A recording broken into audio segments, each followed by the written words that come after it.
要是真有3颗太阳住在一起，那里的人怎么过日子呀？先找参照，再看轨道，规律找到了，再乱也有活路。上次你教我的太阳系坐标，我闭着眼都能画出来。那就记住，真迷路了，先找回家的方向。今晚答应了陪女儿，设备先断电，明早我回去查。空间投放开始。星儿，抓紧我！爸爸！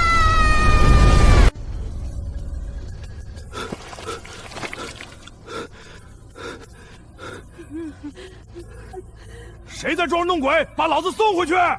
没信号，指南针也失灵了。这里绝对不是江州。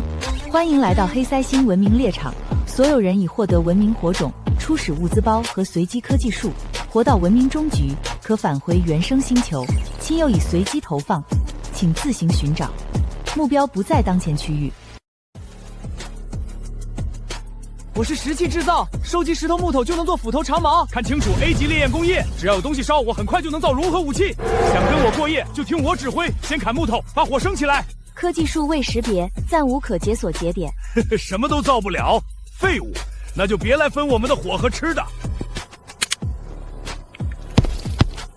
这些不是普通的树，光和声一出现，它们就会跟着亮。警告！2小时后开启第1次文明扫评，系统将根据文明信号值向外广播文明位置，请降低文明信号，避免坐标暴露。系统刚才说了，2小时后会有所谓的文明扫评，想必这些树就是天然的信号放大器，谁敢在扫评的时候弄出动静，就是死路一条。先别点，关手机，别大声说话，等扫标过去再说。天一黑，野兽就会过来，没有火，拿什么保命？系统刚警告过坐标暴露，这些树会放大信号，找我们的东西越快。他说的有道理，至少先把火堆缩小。我的烈焰工业不烧东西，拿什么解锁武器？真有怪物，我来杀！离开这儿就别来求我。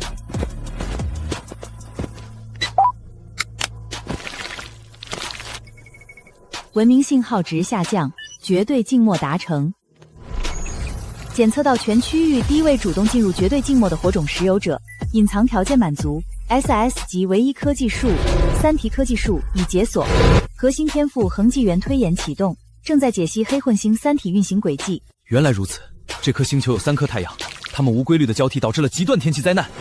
退完成，当前处于乱纪元。恒纪元推演，这是我的底牌，别人只能靠运气躲避天灾，而我能提前算出死神的倒计时，而且他连怪物被火光吸引的路线也算得一清二楚。都靠近点儿，有这堆火，什么东西敢过来？火真的有用，那些怪物不敢过来了。扫评快开始了，马上把火灭掉！你还不明白吗？这些树能接受光、热和声音，火烧得越大，信号就越强。午夜一到，扫描会记下这里，附近的怪物第一个找过来。灭了火，怪物冲进来怎么办？今晚吃什么？怎么守夜？你连科技树都没有，还敢回来指挥我？滚！首次推演完成，获得10点文明积分。积分到手，该准备保命的东西了。基础节点低伤无光炉已解锁，消耗10点文明积分，蓝图获取成功。不冒光，热量也能锁在炉里，够用了。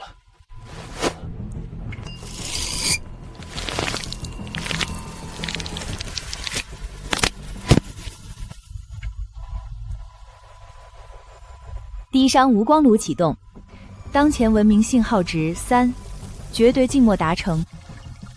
只要保持静默，就能躲过扫评。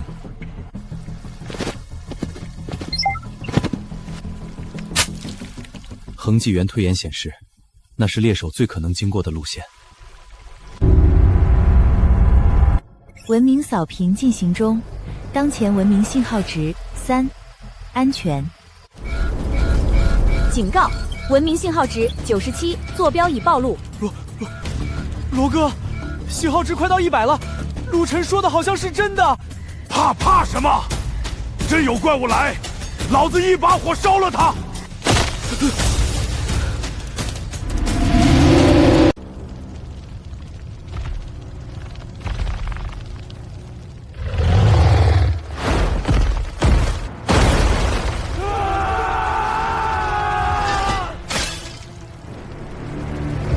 把木头全扔扔进火里烧死他！别再添柴了，他每次都是朝最热人最多的地方投。拿着火把往不同方向跑，把他引开。不，这不是引关。罗燕，你说的这么轻松，怎么不自己去？多嘴！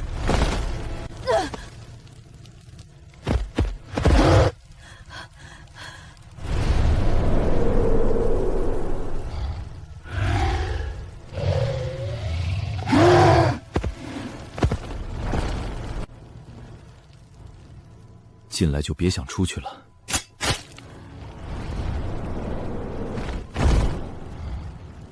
明明在烧东西，外面却一点火光都看不到。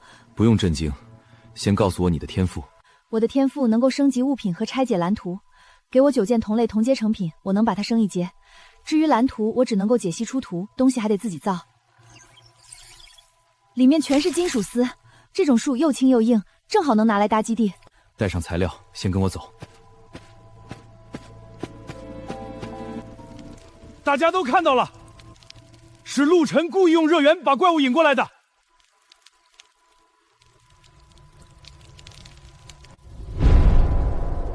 第一次乱纪减照将在6小时后出现，第3颗太阳将准时升起，预计持续3小时，最高气温75摄氏度，裸露地表可能超过80度。75度，我们要被烤干了。系统报的是气温，黑色地面吸热，地表只会更高。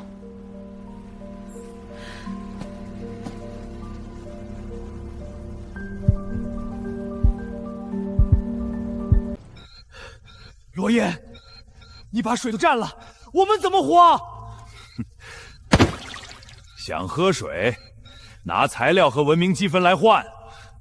你这是抢劫！不换，行。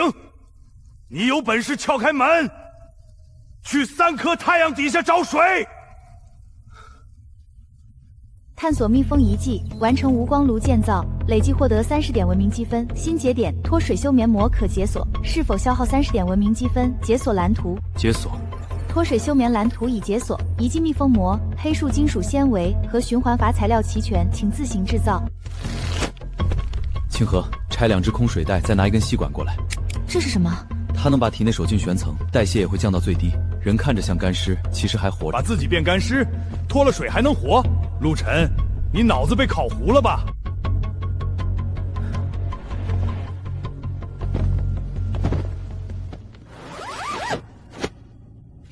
看见没有？这就是信一个废物的下场！别白费力气了，他早死透了。我3个小时，循环层里的水只少了1小口，能用。成功了！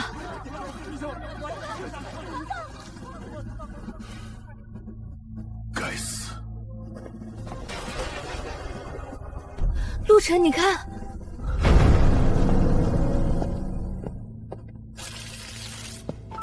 爸爸，不要回信，有人在等你回应。星儿，是星儿。你怎么确定声音不是伪造的？最后3下敲击是暗号，他怕打雷。我回家总敲3下门。杂音每隔2秒就重复1次，不像的自然干扰，像有人故意塞进去的坐标。启动恒基源推演。恒基源推演启动，正在比对各段频率与系统星图。白塔星域太远了。看这里，白塔周围有10几个相同频率的信号源，它们像一张网，只要我回复，就会触动警报。普通电波波行不通，必须解锁量子纠缠通信。安全监听需要2节基地、量子观测核心和1000点稳定算能。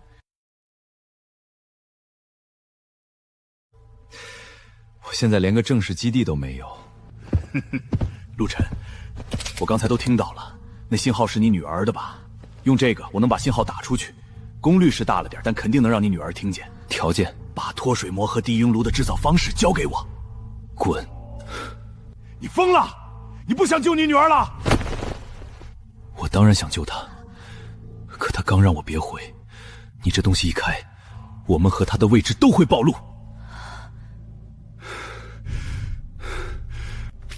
他们逼我骗你回信，好画出你的坐标。爸爸，别信白塔的求救。图上设备摄舱就在后面，量子核心可能在那里。下面太危险了，我必须下去。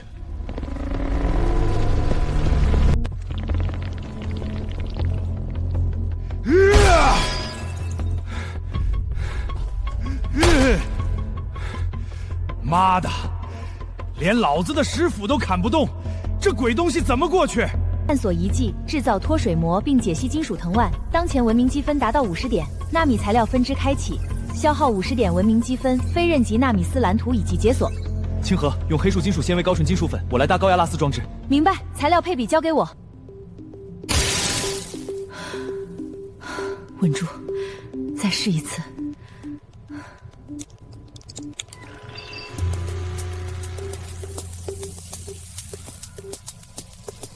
折腾半天，就弄出一根线，给老子缝衣服都嫌细。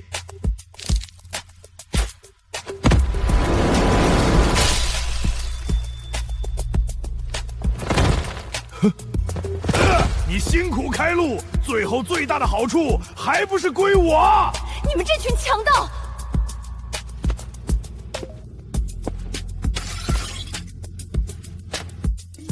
检测到 A 级量子观测核心，可用于伪观观测、恒星的计算及量子通信前置构建。走吧。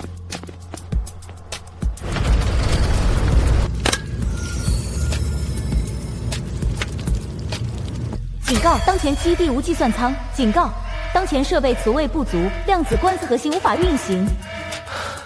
原来光有高阶科技还不够，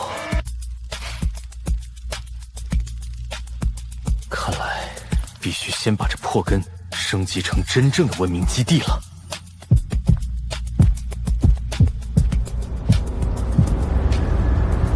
升级一阶静默舱所需材料：黑树金属、隔热泥、信号移质板、完整文明原晶。前3项可以自己生产，唯独这颗完整的原晶。想要这个，把飞刃纳米丝的完整蓝图交出来。给你，你只会用来切别人的脖子。不给也行，没有原晶，我看你拿什么升级。蓝图复现，解析，解析成功。B 级信号抑制蓝图已获取，成功了。先靠手工压出第一批抑制板，以后有了生产线才能批量做。求你收留我，我老婆孩子扣在罗阳那边，等我他们带出来，求你给他们留2个休眠位。我这里不养闲人，你先负责外围的物资搬运，别动不该动的心思。谢谢陆老大，我一定老实干活。信号值异常变动，当前数值12、24、40。关低电弧、压板机和所有照明。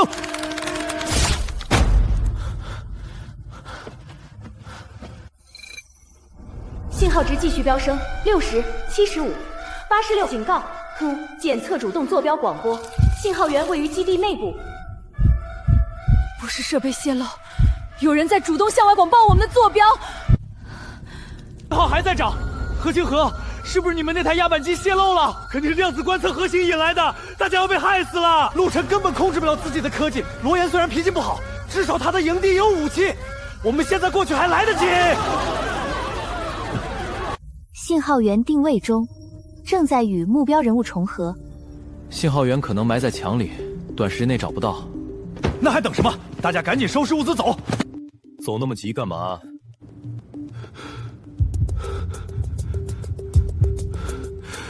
在你手上。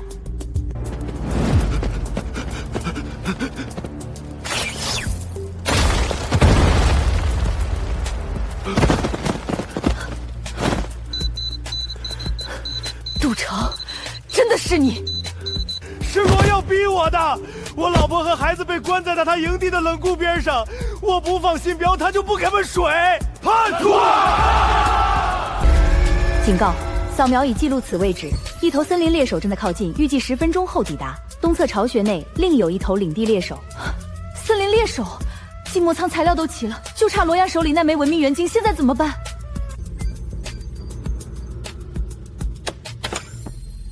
位置已经暴露，你为什么还要打开？信号不能消失得太突然，得且让他换个地方继续晾。明白，我跟你去。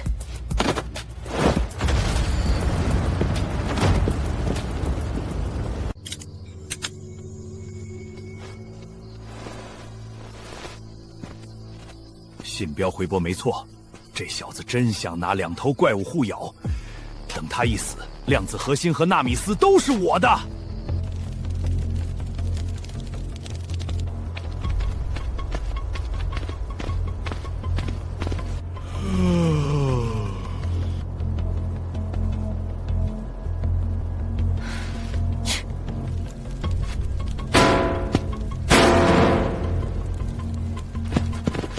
谁在那儿？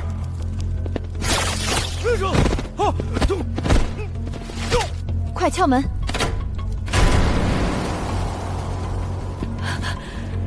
我来接你们回家了。时间不多，罗燕随时可能发现。走。人已安全救出，正在进入遗迹。你活着回来。按计划撤进遗迹，2头猎手由我来引。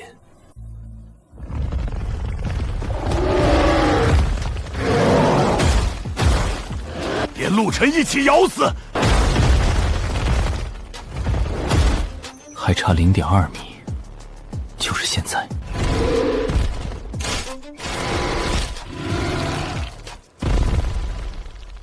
丁，成功击杀2阶森林猎手，获得完整文明元晶，获得黑树甲壳材料，效率不错。他没死，快抢走文明元晶！这颗元晶我会自己带回去，你手里那颗晶我不要了。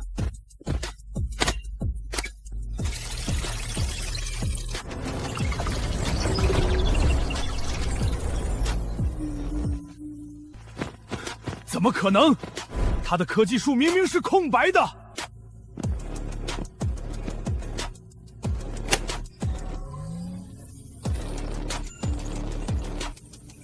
爸爸，白塔的人已经知道你还活着，别回信。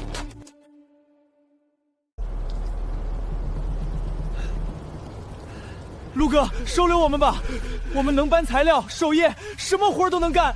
罗岩根本不拿我们当人，怪物来了，他只让我们去送死。求你给我们一条活路！看清楚，放你们全部进来，下一场灾难来临前，所有人都要饿死。你建成了全区域第1座基地，怎么可能连几个人都养不住？你就是想挑有用的人。他告诉你们听话就有吃有喝，最后让你们挡怪物。我把水、食物、人数全摆在你面前。要是觉得他更好，你们现在就可以滚回去。伤员先进去，再收4个人，剩下4个先住外侧静默棚，6小时轮换1次。留下就得遵守静默规则，谁私自点火发送信号，立刻驱逐。装什么公平？地方不够就直说，立什么牌坊？愿意来的都到我这儿来，只要肯干活，有火烤，有水喝。全区域首个1级文明基地现身，解锁72小时文明缓冲庇护，高危清扫单位暂时封禁降临权限，野外文明遗迹整体刷新概率大幅提升。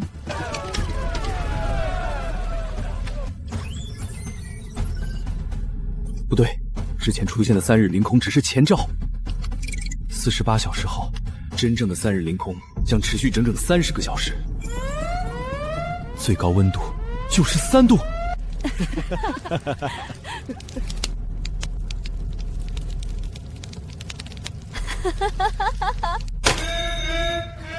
清河，把所有人叫回来。48小时后，地面不能带人。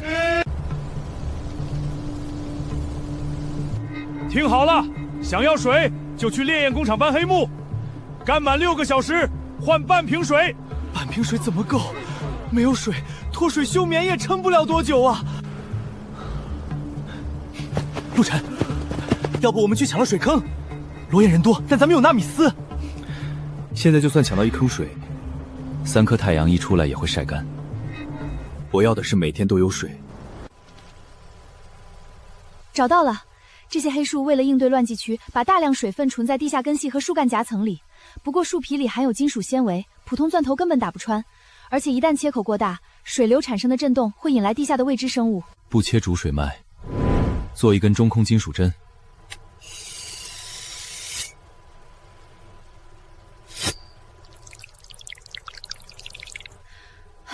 杂质太多了，根本不能直接喝。蓝图复现，解析。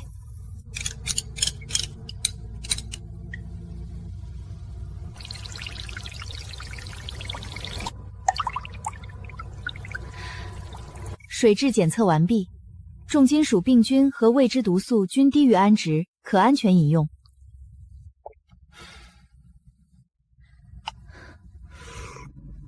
甜的一点都不苦。老大，不好了！陆晨他们从黑树里弄出了干净的水，静默仓的人现在根本不缺水了。该死！从现在起，谁敢跟陆晨换水，这里一滴都不卖！再放话，就说他的树枝有毒。尽量控制取量，减少震动。不是水管故障，地下有东西沿着水流找过来了。丁，检测到黑森根兽依靠水流、机械震动和地层缓升寻找猎物。它没有眼睛，靠震动定位。我们的取水管把它引过来了。我从罗岩那里偷了烈焰爆燃筒，用它炸那怪物。你点火试试。静默仓离这儿不到10米，爆燃筒一响，整个区域的森林猎手都会知道我们躲在哪里。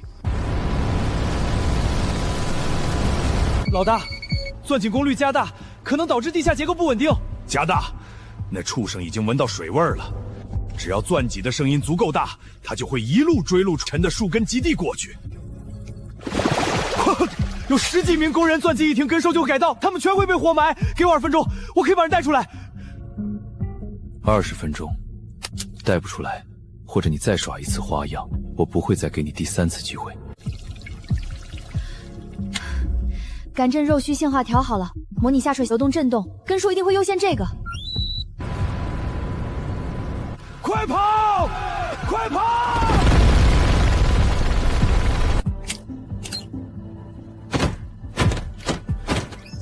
走吧，该去白银遗迹了。里面的能源核心是让纳米工坊持续运转的关键。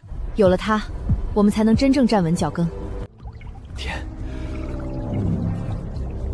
有了这水，咱们再也不怕罗岩拿水坑卡我们脖子了。过滤膜才用不到1天，孔信就被堵死了一半，信号抑制板更糟，已经开始变形了。丁，解析成功，获得 B 级微型纳米工坊蓝图。成了，有了这台工坊，过滤膜和信号抑制板能批量生产，效率是手工的几10倍。猎手甲片做导热材质，利用温差给储能单元充电，完全无光无声，不产生额外信号。试试看。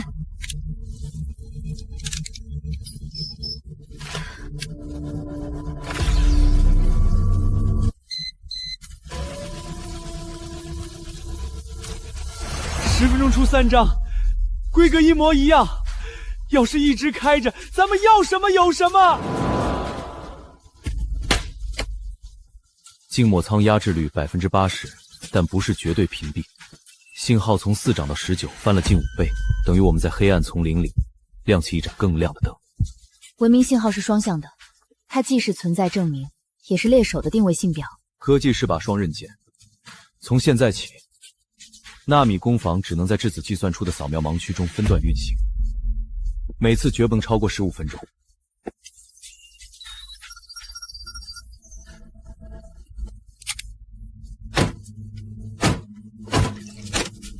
走吧，该去白银遗迹了。里面的能源核心是让纳米工坊持续运转的关键。有了它，我们才能真正站稳脚跟。前方30公里处发现白银遗迹，但地表温度极高，普通兄弟靠近不了太久。高温，那是宝贝在发光。这一次，谁再敢挡老子的路，杀无赦！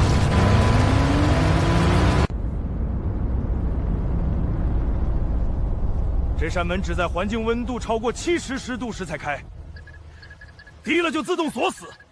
门一开就给我往前冲，谁敢后退半步，老子当场毙了他！这层膜能撑多久？最多10分钟，别停，也别做多余动作，一直走到核心室。罗燕带的人比我们多，我们走哪条路？等门开，不跟罗燕争大厅，从侧面检修道绕进去。全体探路！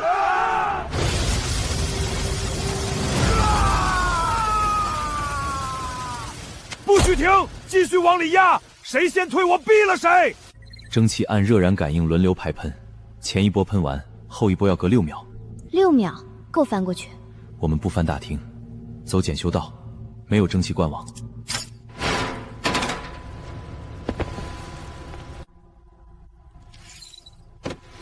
比地质炉高好几个核心。有了它，纳米不用再靠温差充能，3阶基地的长期电力也够了。等等，这条纵向通道从静默东北方向一直往下，穿过罗岩采矿区下方，末端标着一座金属井，里面有个重力稳定环。外部温度降下来了，回检修道。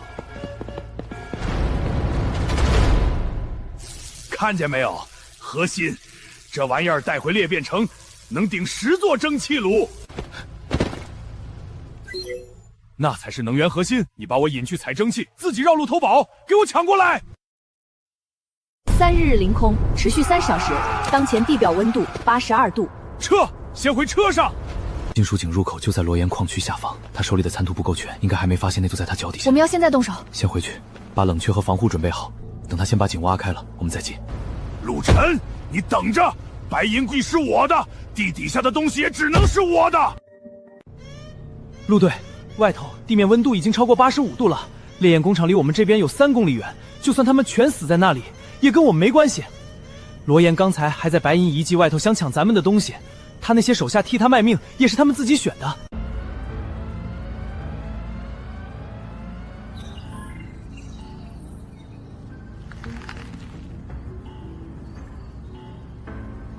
被锁在里面的人，做不了这个选择。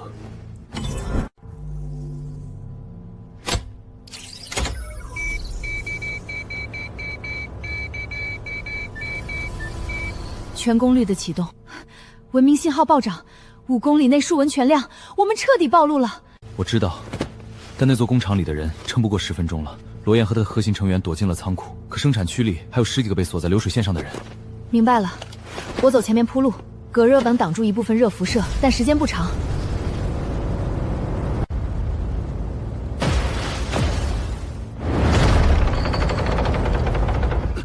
先救我们，陆晨！我知道你在外面，水里面的人快撑不住了，我的核心成员必须先出去。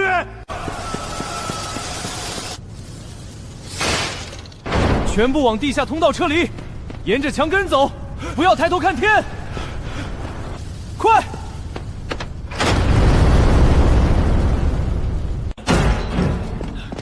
为什么不救生产线？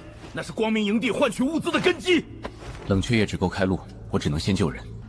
陆队，遗迹残图标着矿区下的金属井，他一回来就逼我们开钻架绞盘，副手已经带人下井了。稳定环是整口井的承重核心，再用绞炉硬拉，井不到几分内就会塌。快走！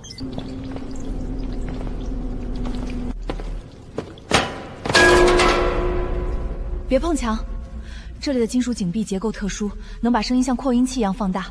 刚才那一声在地下至少能传出去半公里。对不起，我没站稳。不光走路要小心，千万别开火冲，也别用任何爆炸物，哪怕是一颗小雷管，在这口井里炸开，整个井壁都有可能被震塌。前面30米就是出口，通道变宽了，跟紧我，脚下尽量踩我踩过的地方。那就是重力稳定环。我在白银遗迹的备份图里见过它的标注。它靠自身的磁场悬在空中，每一波纹都是在给井壁施加向外的支撑力，整个金属井的结构全靠它在撑着。住手！不能直接拆。陆晨，你不在外面当你的好人，跑到井下来添什么乱？你自己看，稳定环每向井壁释放一次支撑波，都在分担这口井的负载。你把它硬扯下来，相当于抽掉整座井的梁柱。少废话，继续拉！先把这环子弄上去，井塌了再建就是了。再再不通绞盘，整口井会在3分钟内塌方。立刻停下，先把钢索松开，还有机会稳住。你们几个站到那些柱子下面去撑住，我这先撤，回头再拉你们上来。那郑国军会死的呀！让你去你就去，顶不住也得顶。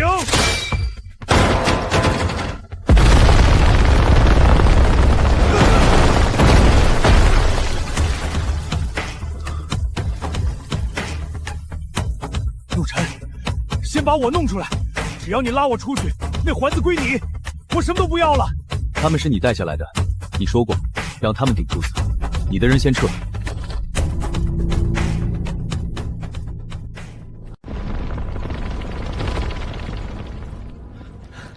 陆晨，左侧30度方向，大约3米高的位置，还有3个承重支点没有完全断裂，只要能利用它们做临时锚点，就能把下坠的顶上的棚多撑一段时间。这边通道可以走了，快！伤员先走，能动的扶着不能动的，别挤。陆晨，你听见没有？先救我！我是烈焰工业唯一拥有者，你们所有人就都别再拿到任何工业路线蓝图和升级。但刚才你让那些普通工人站到开裂柱的柱子下面去撑住的时候，你没说他们也是人，也没说他们会死。我把剩下的援军武器、图纸什么都给你，你先把我弄出去，我不想死在这里。走，别挡路。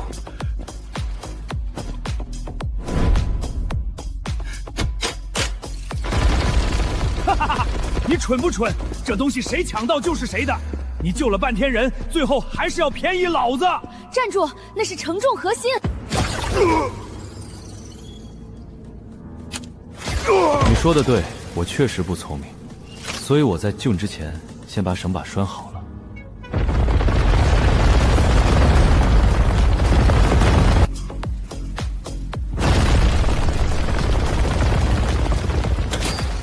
撤！所有人走，我殿后。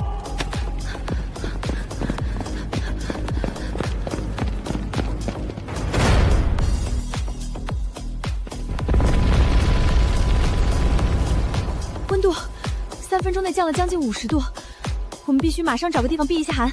经乱翻转后，极寒黑夜降临，预计最低温度零下46度。等等，面板最后一行说，2阶升级期间，现有基地功能会停机55分钟，地热炉、保温系统、循环水泵全都会停。5分钟，回去，路上说。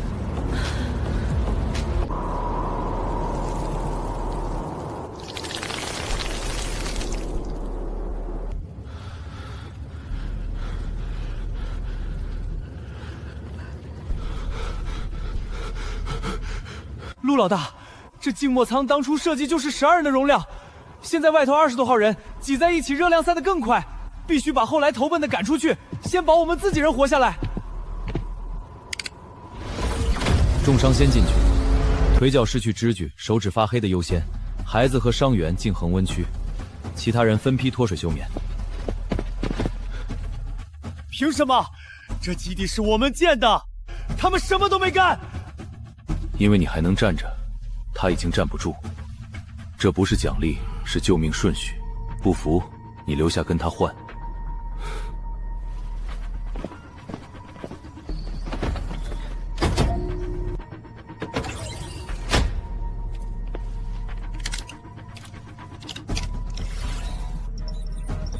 条件全部绿色，但升级会停机5分钟，保温、水泵、空循环全停，舱内会迅速降到0下。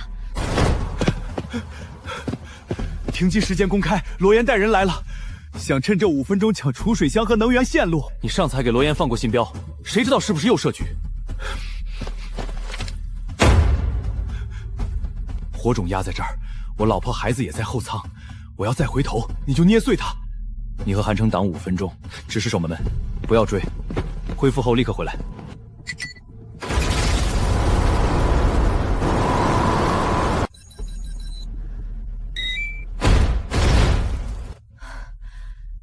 1分钟，60%，还差2分钟。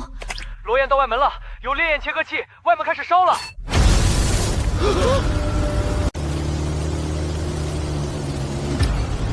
加满功率，把外门切透。陆晨的基地正在停机，抢到超导核心和量子观测器，就是我们光明营地地的。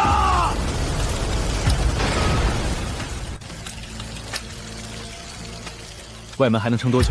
切透了也得再烧10几秒，才能把门芯融开。第一批人冲进来，半锁只能放倒2、3个，能放倒1个算1个，挡5分钟，别追，守住口子。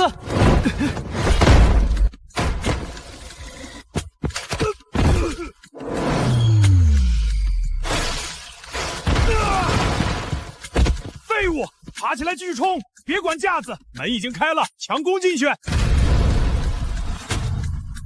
你只剩半条命了，剥掉隔热层，你撑不过最后10秒。我能站着，孩子站不住，这是救命顺序。还剩40秒，切割声停了。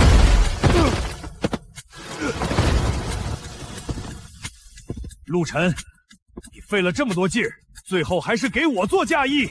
这基地从今天起姓罗。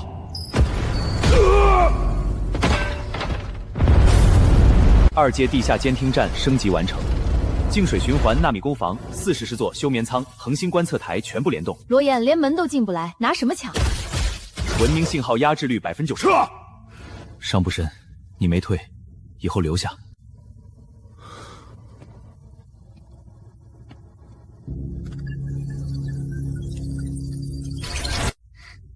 爸爸，47名儿童火种都接在主塔上，不能回塔，塔倒了，我们都会死。明天把他的文明坐标卖给猎标队，让他看看不听话的代价。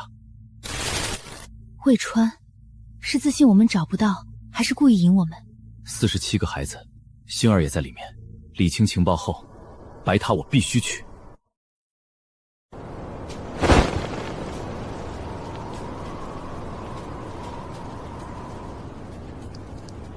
是真的，食物、热水，白塔有这些。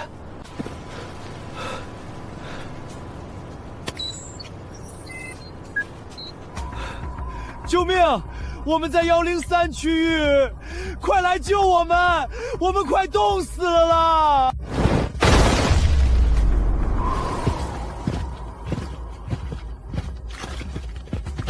你们干什么？不是说接我去白塔吗？没有价值的文明也配踏进白塔？能当个坐标诱饵，已经是你的福气了。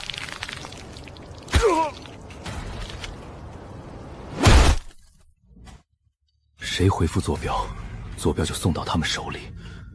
白塔不是接人，是来抄家的。他们把幸存者当成诱饵，用活人的求救信号筛选目标。警告：当前传输环境下，无法安全向白塔方向发送回信。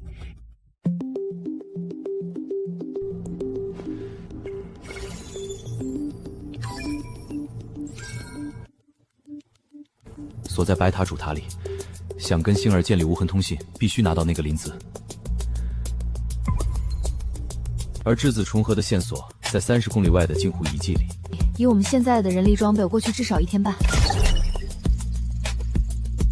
陆晨，全球第1个文明基地的主人，我知道你收到那段视频，我还知道陆星是你的女儿。不回了，星儿在视频里说过，别信白塔的求救。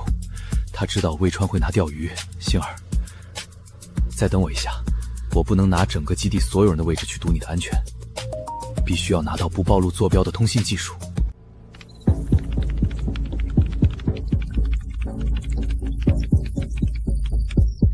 魏川刚才发那条私信的时候，他没有做任何信号伪装，我顺着驾手的回传协议逆推了一下，你看这里，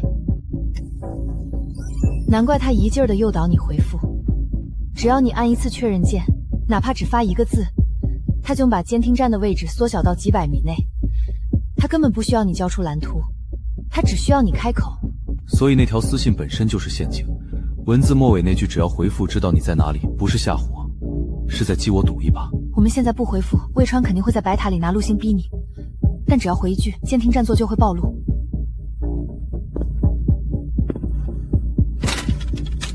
你打算拿这些东西做什么？这都废了，通电就冒烟。一次性中继器，不用电磁发作，不用实时响应，只要机械定时装置让它3小时后自动触发，它就能在预示点发一次消息。对，那条消息的内容我已经写好了，但我要让他知道地点，我确实有东数可以谈。等他派人去了金属井，看到的不是我，而是那里的根兽。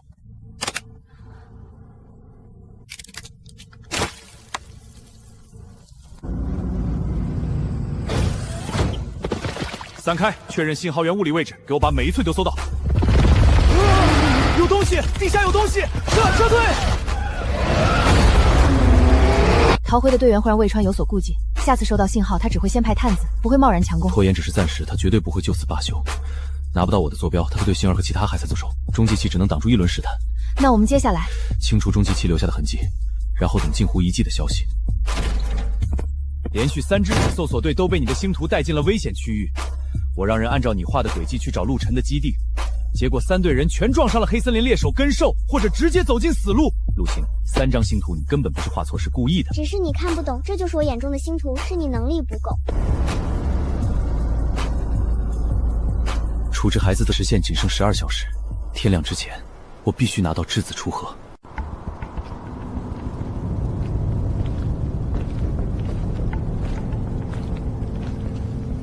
这是用黑树表面的吸光纤维做的光学吸收膜，披上之后，体表反光率会降到接近0，只要不主动发出热源，50米外肉眼几乎看不到。这东西能挡多久？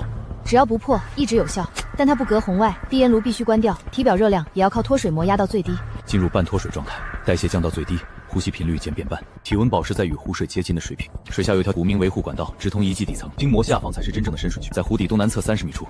光感扫描显示，水下5米之后基本全黑，我们只能靠裴仲胜引导方向，不能开灯。黄金遗迹只有一个，今天谁敢踏进镜湖一步，谁就是光明营地的敌人。这片遗迹归我罗岩了，识相的就给我退出去。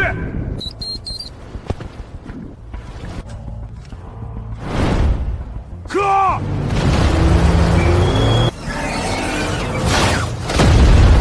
半兽塔激活了，快退！这些塔在追热源。该死！全队后撤，保持距离。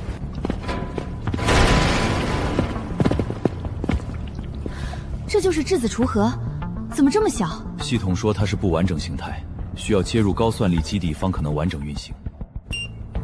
检测到 S 级科技组件。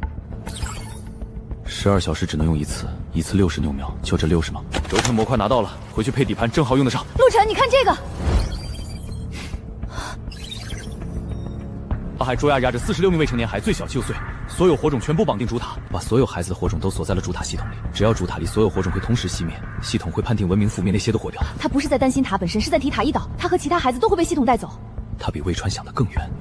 我知道你在听，虽然你爸不在你身边，但你的信号我已经锁定了。你再撑2个小时，天亮之前，我一定到。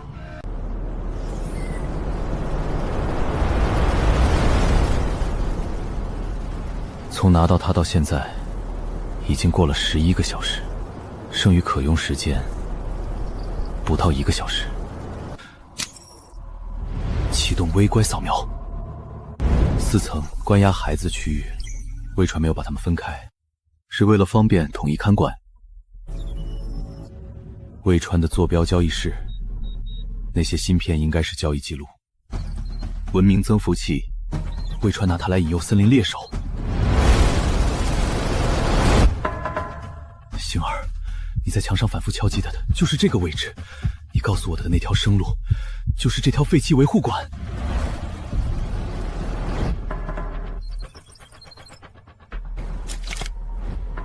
它的启动开关不在塔里，在塔外。魏川根本没打算自己待到最后。质子给了60秒，把塔结构大致扫清楚了。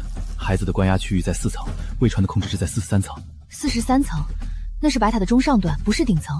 顶层是增幅器，魏川把增幅器当成了一个陷阱的开关。蓝图复现解析 ，B 级身份映像器蓝图解析完成。它能模拟废弃文明回收队身份，进了限制区就会触发警报。从刷开第1道门算起，最多撑10分钟。白塔猎队和罗燕的车队都在赶往同一个坐标。魏川把星儿故意画错的坐标卖给了罗燕。魏川卖同一份坐标给了2家，让他们装在一起互相消耗。这条坐标指向的是罗阳废弃的第1座炼工厂，打起来之后，白塔的防御注意力就会被调走。星儿一直不画真图，就是在等这个结果。现在进塔，接星儿回家。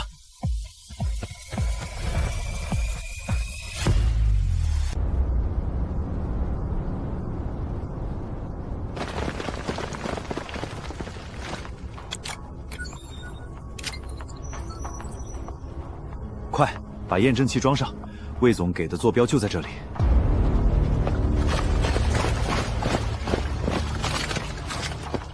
魏川又想什么花样？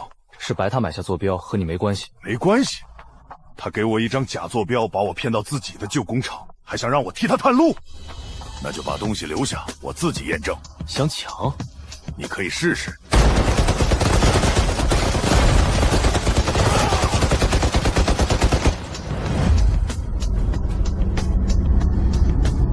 连续几次了，你每次都把我的人引到危险的地方。那只能说明你的人太蠢。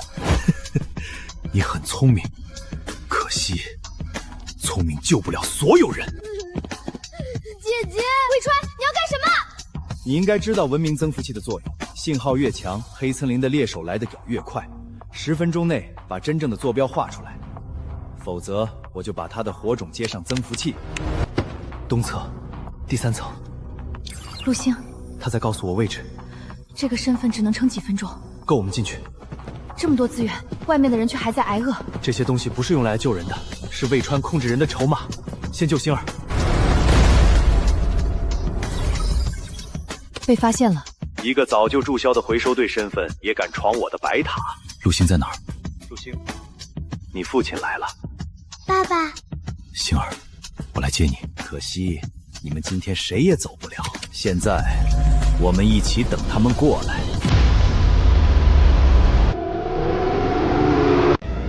检测到超高强度文明信号，森林猎手正在快速靠近。启动私人逃生通道。魏总，那塔里的其他人怎么办？他们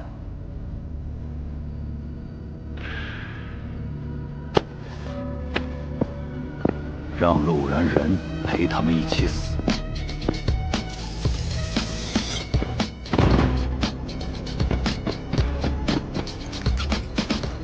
主塔系统已进入锁定状态，还能解除吗？可以，但时间不够。如果强行关闭，所有火种都会触发警报。那就换一种方法，控制它，让它以为一切正常。找到主链了，主链上有46枚火种。先救他们。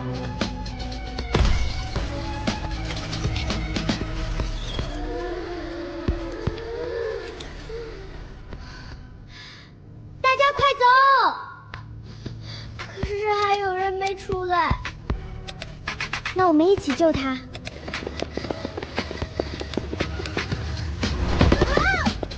都别动！你到底想干什么？想活着离开这里。你根本不在乎任何人。活下来的人才有资格谈未来。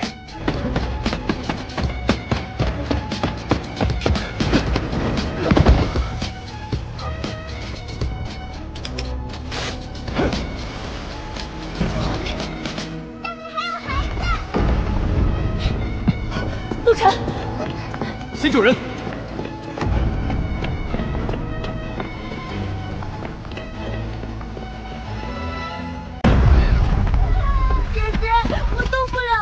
别怕，我们会带你出去。不能直接切断横梁。为什么？这里是承重区域，一旦切断，整个通道都会塌。便携观测终端呢？终端只能看大结构，质子刚用过，还有11小时才能再启动。还有办法吗？这里以前有3根承重柱，左边那根还能支撑，再切中间横梁。星儿，你记住了？我看过1次，就不会忘。按他说的做。如果爸爸现在没有回来，他们……所以我们不能放弃任何人。开了，快！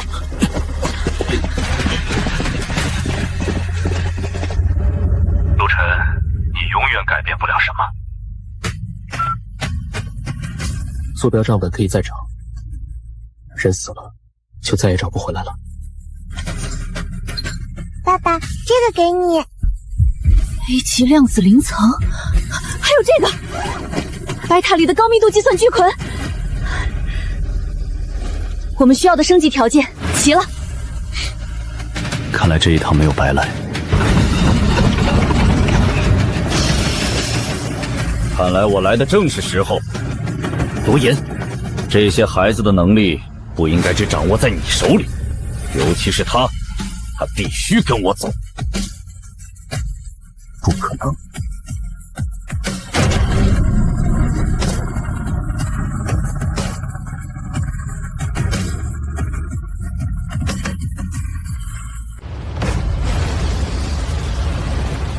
我再说一次，把人留下。他们不是你的东西，不是我的。这些能力交给光明营地，才能真正发挥作用。你想让我给你画谁的坐标？我是让你为人类出力。魏川也是这么说的。够了！交出量子间田和这些孩子，否则我先轰断你们的退路。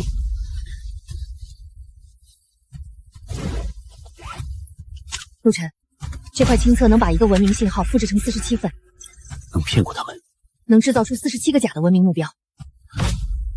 那就让他们去找罗岩。信号一旦发出去，森林猎手也会被吸引。所有人进维护沟。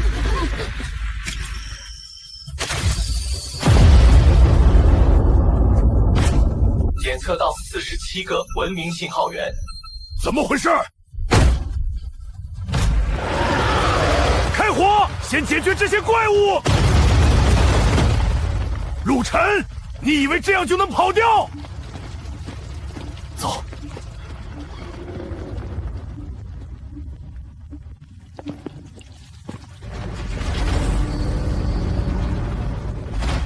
区域文明数量已达到10标准，30分钟后将开放文明组织模式。所有独立文明必须选择未来发展制度。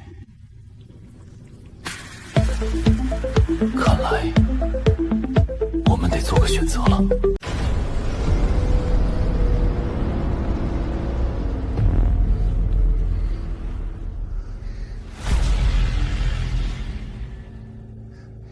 爸爸，他们害怕。他们问，这里会不会也像白塔一样，用火种控制他们？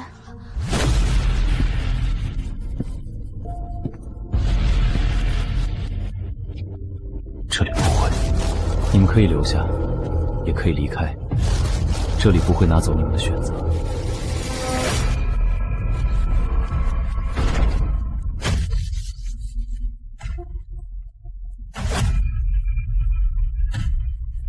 陆队，现在多了这么多人，我们的食物和能源撑不了多久。他们很多没有战斗能力，如果资源不够怎么办？可是现实就是资源有限，总要有人承担代价。我知道现在困难，但不能因为他们弱，就决定他们没有资格活。承担代价的人，不能由拥有权力的人决定。区域文明数量达到标准，文明组织模式开启，请选择未来文明组织方式。所有幸存者听着，加入光明王国，强者负责管理，弱者负责服从。他选择了最简单的方式，也是最危险的方式。陆队，我们也建个王国吧。不，我不该成为王权，我不组织王国。那你选什么？工会，资源公开，规则共定，去留自由。静默工会建立成功，所有升级材料已经准备完成。开始吧。是否升级2阶基地？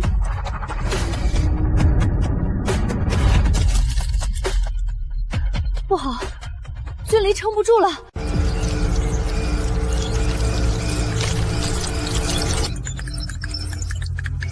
不行，一旦彻底粉碎，质子雏核和几何星会同时烧毁掉，必须立刻关闭升级。警告：核心融合阶段无法中断。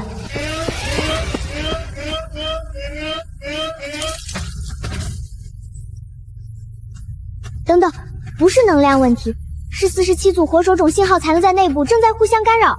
你能找到他们？我记得。需要怎么做？把信号分开，按他报的顺序，一组一组隔开。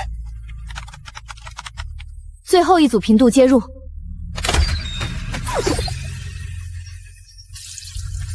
干扰已清除，开始修复。纳米修复启动，覆盖破损区域。修好了吗？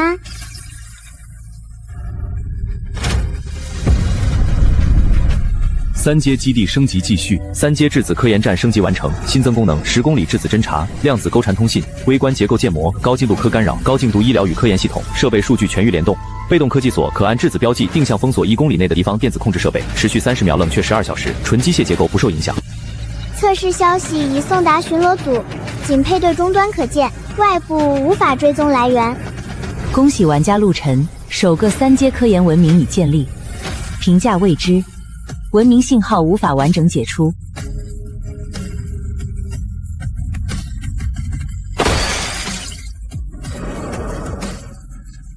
金色猎巢即将登陆，陆晨，所有人听令，立刻加快钢体生产。魏川，猎巢一开，魏川和罗燕都会找过来，先让质子找到他们。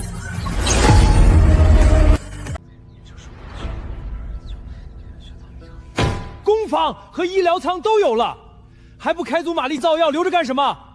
等猎巢来了，拿拳头打。就是，把灯和工厂都开了，让外面看见我们有粮有药，那些高级天赋的人自己就会来投奔。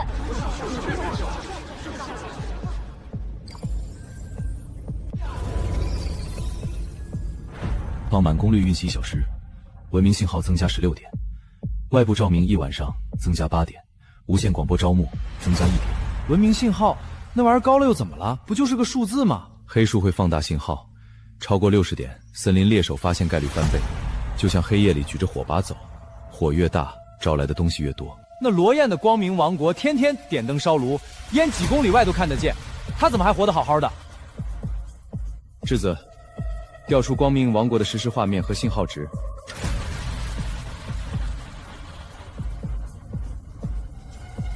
黑森林里躲躲藏藏，永远只能当老鼠。加入光明王国，住钢铁房，吃热食，只有最弱的文明才会害怕被看见。光明王国文明信号值273，暴露概率92%；静默工会信号值11，暴露概率4%。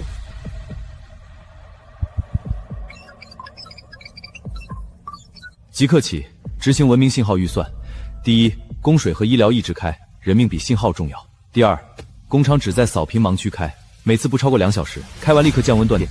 陆老大，可是别人趁我们发展慢，把猎巢资源全抢走了怎么办？该造的一样不少。猎巢拼的不是谁亮，是谁活到最后。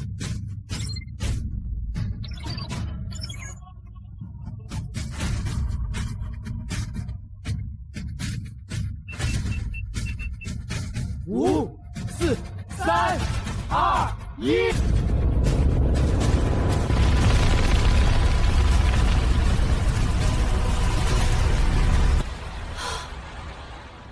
水晶级遗迹，最高能出 SS 级文明科技。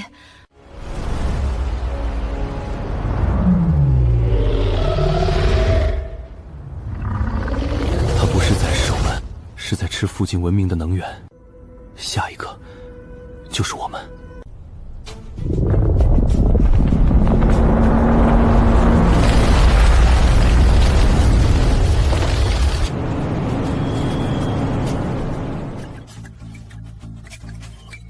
魏总，系统提示：文明猎巢正式开启，击毁敌对文明能抢资源和科技残片。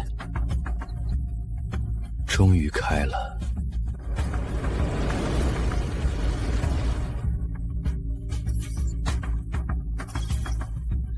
残兵败将，也配拿黄金遗迹？这么快卖出去了？这才刚开始。黄金遗迹守军30人，伤了一半。某机械文明能源不足，适合式突袭。光明国运粮路线价格善淡，猎巢就是我的丰收季。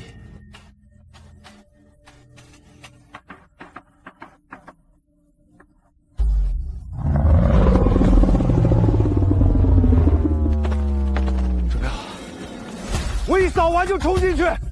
水晶级遗迹，咱们发达了！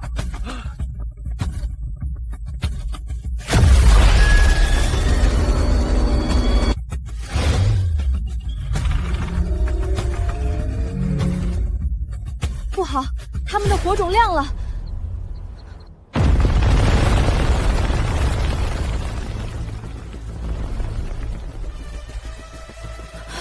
他对火种和能量波动极度敏感，根本没法偷偷潜入。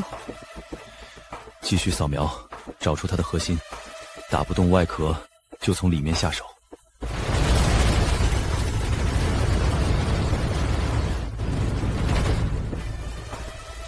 水晶遗迹归光明王国所有，其余文明立即退出10公里，否则格杀勿论。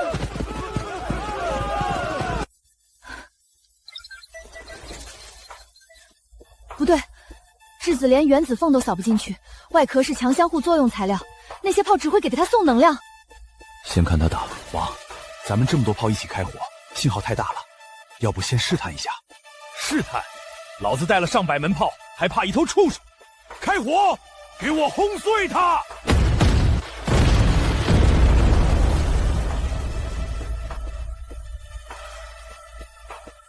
怎么可能？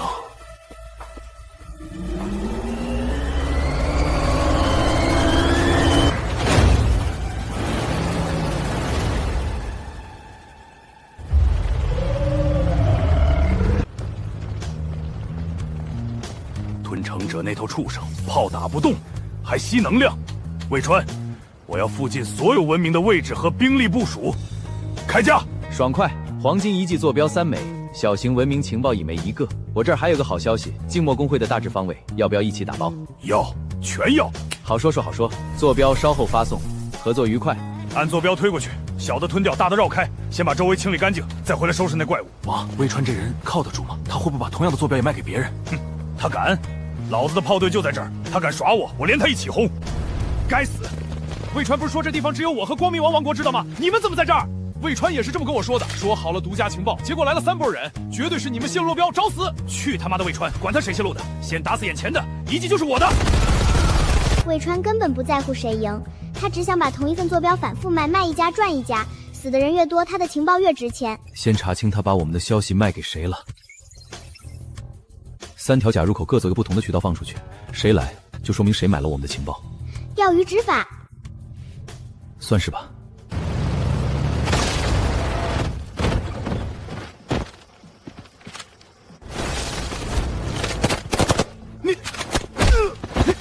你们是什么人？知道我是谁的人吗？洛王不会放过你们的。我问你答，答得好你走，答不好你留在这里喂猎手。走！别！我说，坐标全是魏川卖给罗瑶的，真的，我就是个带路的，什么都不知道。他还卖了什么？魏川卖了白塔斜下的3次通信方位，我们技术算出来你们在30公里位内，罗王已经开始地毯式搜索了。他还卖了一张陆行留下的星图残片，技术组正在算，说是什么大秘密。那张图不是用来找基地的。那什么？上面记录的是3颗太阳的稳定周期，是我在白塔的时候趁魏川不注意偷偷画的，本来想留着自己用。罗耀的技术组还没发现真正价值，可只要他们继续算下去，很可能会推算出下一次高锻造窗口，到时候他就能利用3星对齐的能量，做出更厉害的武器。拆掉他们装甲车的远程发射器，只留本地导航，在导航里塞一个假入口，再放他回去。只要他回去报告，罗阳一定会大规模搜索那片假区域，能拖多久是多久。探照灯，距离入口已经不到2公里了，罗阳已经开始地毯式搜索了。水晶余烬那边又打起来了。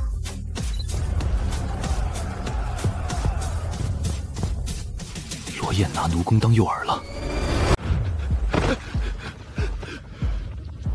散开，全部散开着，接近吞城者，越散越好。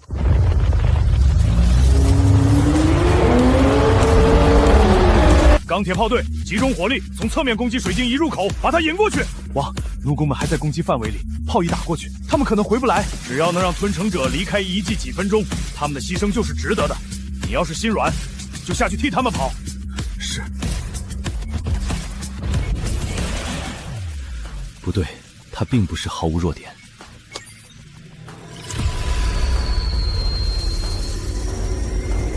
看这里。他吃满以后会开副甲排能，17秒一次，开口只有半秒。开口的时候能量太强，质子直接被弹开了，进不去。不过开口那半秒，壳下面是露着的，只要东西来得及钻进去，就能直接碰到他的神经核心。纳米斯不够快，炮也不够准，半秒根本打不中。现在做不到，难道就看着他在那儿吃人？先记下来，总有办法。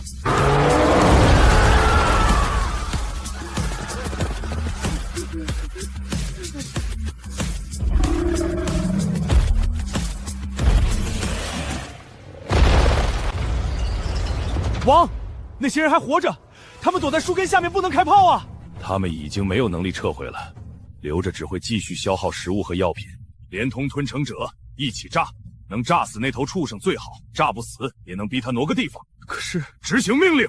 罗王，我们还活着，别开炮，求求你！别开炮，我们可以继续干活，我们什么都能干。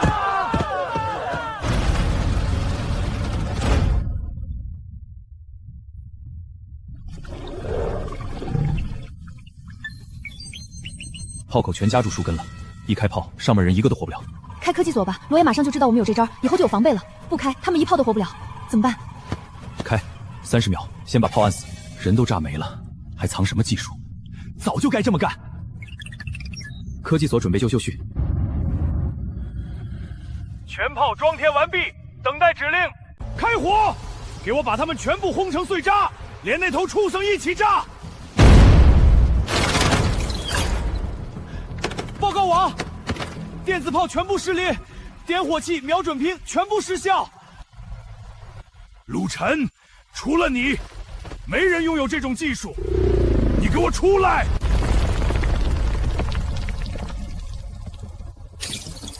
撑住了，快把人拉下来！快点，还有几个，还差5个，快！他过来了。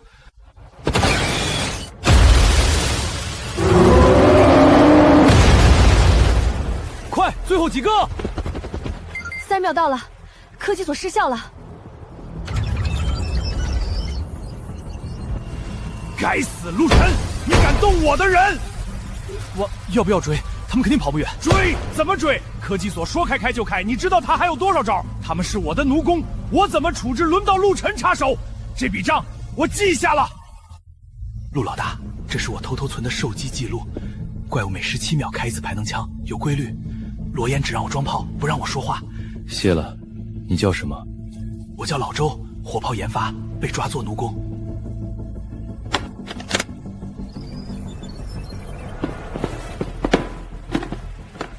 这是装甲车残骸取到的碎片，撞击时关节自然脱落。表面是强相互作用膜，纳米丝会先断，火炮冲击自打不穿。这是水晶遗迹认证信息，为什么会在他身上？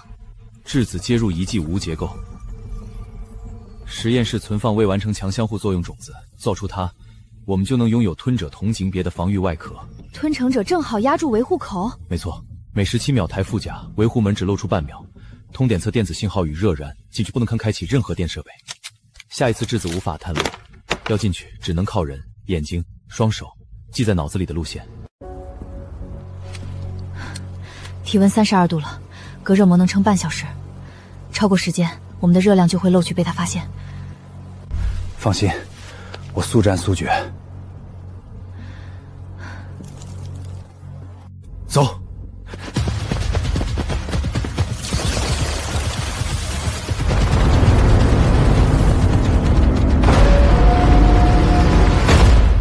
左边3步，右转，再走5步，下台阶。这地方一点光都没有，连点回声都不对。别怕，有我呢。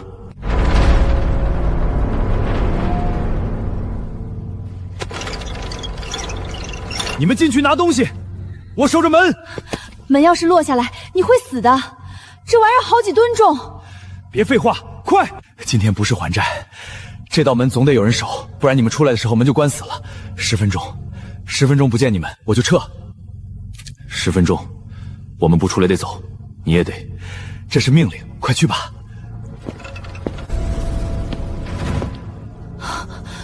就是他，强相互作用种子。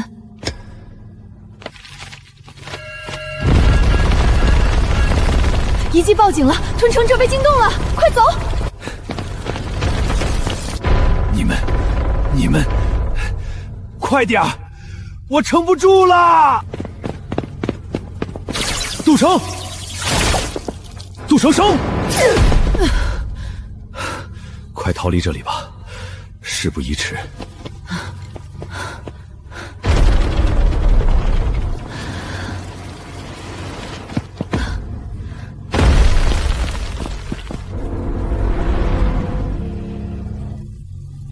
左臂是挤压伤，骨头没事儿，软子柱子损伤严重，24小时内不能服重，养养就好。杜城叔叔，没事没事，小伤，下次还能扛门。检测到 S 级文明材料，当前3阶基地无法承载强相互作用结构。意思用不了啊？意思是我们还要更高阶的基地，才能把这枚种子用起来。3阶只是开始，下一阶4阶基地，我们需要更多的资源，更强的技术。有了这枚种子，4阶就有希望了。才刚刚开始，真正的游戏现在才开始。48小时凑齐3000组纳米结构板，微型工坊24小时不停运行，黑树会把电磁热能效信号成倍放大，单次长时间运转，黑森林旷野的整片斯林猎手都会被引过来。更糟的是扫描周期，系统每40分钟一轮黑森扫频，只有7分钟盲区，超出时限信号会被全域记录。窗口错过，下一次稳定3星轨道窗口要等整整3个月，到时候猎巢收缩完住，吞城者只会越来越多。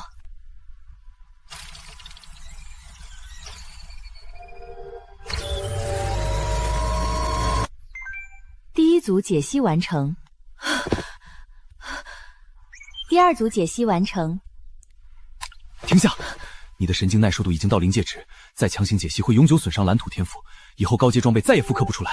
现在停，生产拼不完，4阶强护光甲造不出来，连躲藏的资本都没有，窗口错过就是3个月，让我把最后一组做完。算完立马去医疗舱。A 级模块化纳米工厂蓝图解析成功。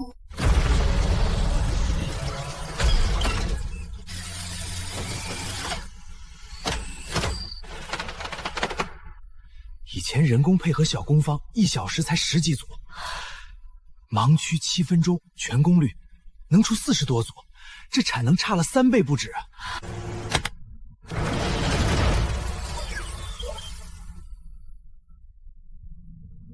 质子测算完毕，每轮扫频间隔40分钟，仅7分钟低感知盲区，工厂只允许这段时间启动，其余时段必须断电降温，杜绝中信号暴露。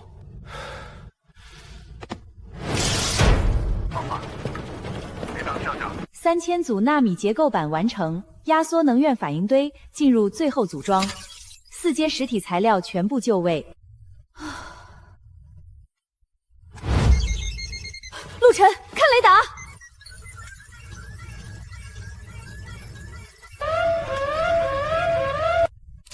陆晨，我知道你要等什么。我已经算出3星稳定窗口只有3秒，我的所有火炮、探照灯全部待命。你敢启动反应堆锻造，整片黑森林都会看见你的坐标。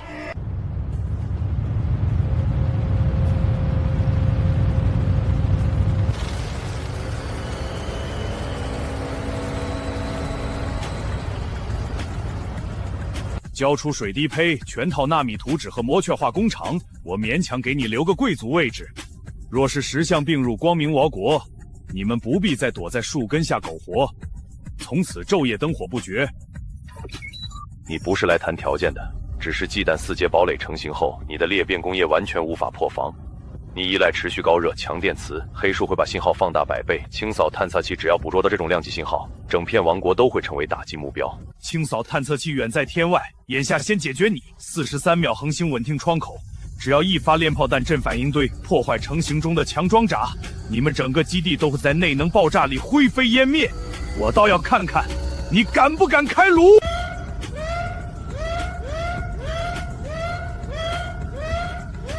这次先停，等下一个窗口，大不了多熬3个月，至少不会被罗烟正面炮击。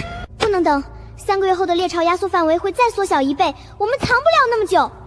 一旦我们4阶堡垒造不出来，没有强护装甲抵御巨兽，罗焰随时能强攻基地。计划不变，准时启动恒星窗口锻造，所有非战斗人员立刻转移地下深层休眠区，纳米工厂停止生产，全部能源转入压缩反应温堆。质子负责锁定敌方火炮电子点火线路。杜城、韩城，带防卫队前往羽毛地下点位，拉起多层纳米拦截网，阻挡蒸汽炮弹。何清河立刻进入核心锻造区。是上。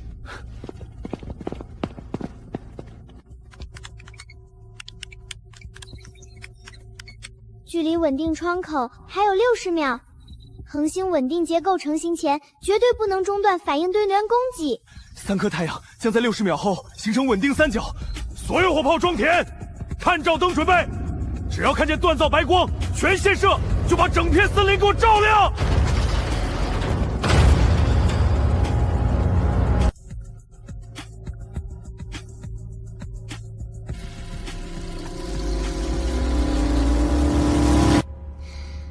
10、9、8。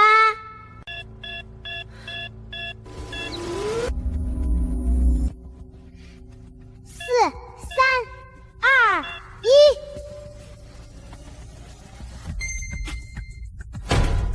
开始锻造。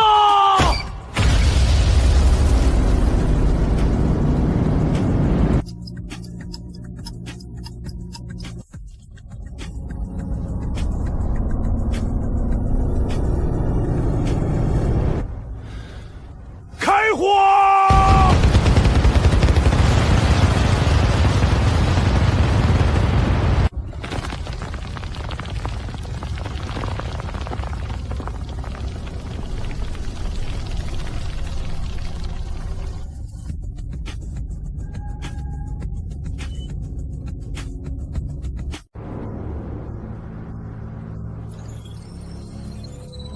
局部科技所启动。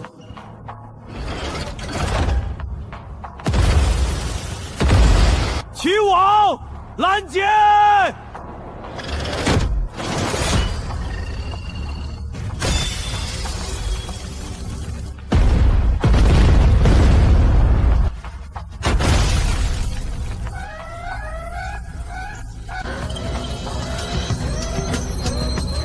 稳定结构还剩31秒。 17秒一次胸腹开合周期，是它唯一无完整装甲的窗口期，必须等成型后再行动。启动第2套计划，照死他们！把整片森林信号拉满。我倒要看看清扫探气先找我还是找陆晨。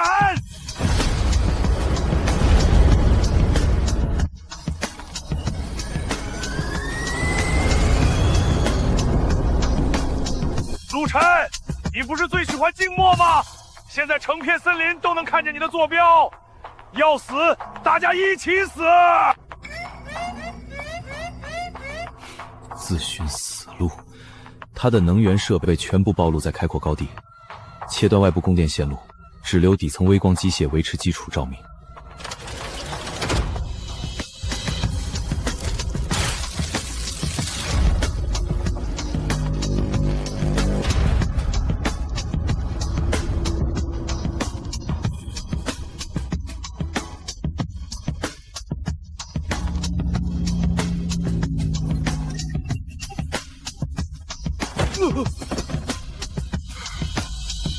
给我开天灯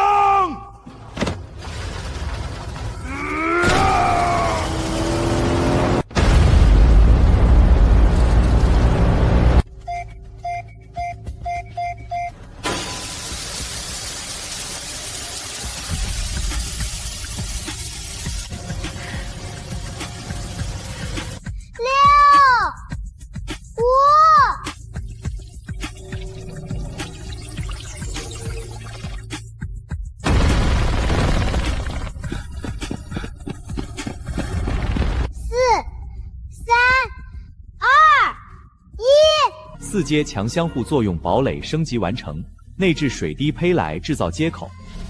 单次高速飞行将耗尽9成储能，低速滑行可缓慢充能，持续大功率发射会向外太空释放可捕捉能量特征。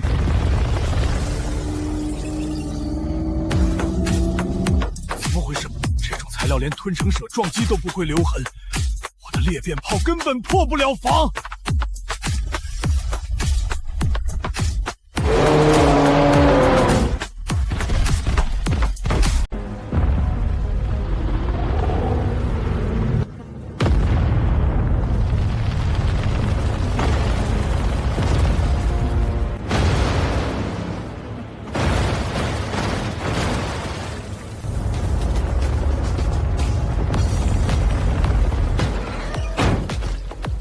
这不可能！我几百门裂变炮全打都穿不了内层，这种材料怎么可能扛得住吞城者的纯物理重击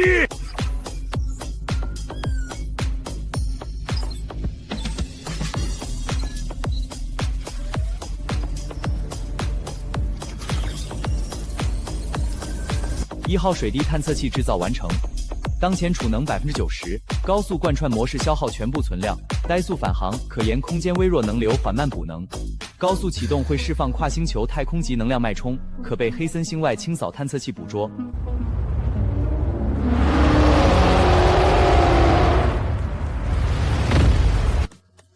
17秒周期，只有1瞬破绽。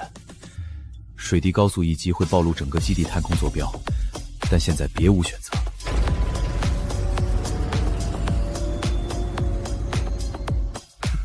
就这么点东西，给吞城者塞牙都不够。5、4。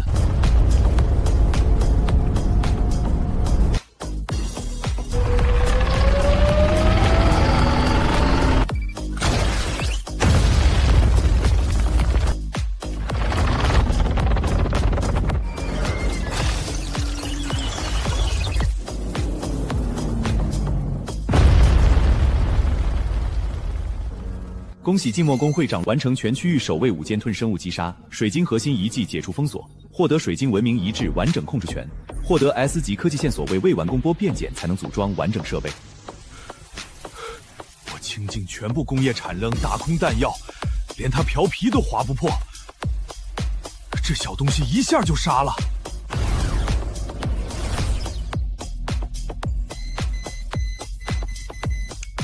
所有高耗效设备停机。纳米工坊断仓全部断电，全基地切换最低静默功率，杜绝2次太空级信号外泄。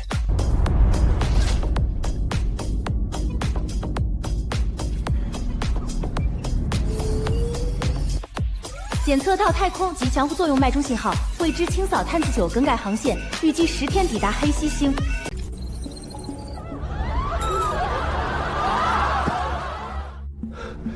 清扫探测器是什么？以前根本没有。陆晨刚用水滴杀了吞城者，他就来了，绝对是他引来的。他为了拿水晶遗迹，害死我们所有人，让陆晨交出水滴和强相互作用技术。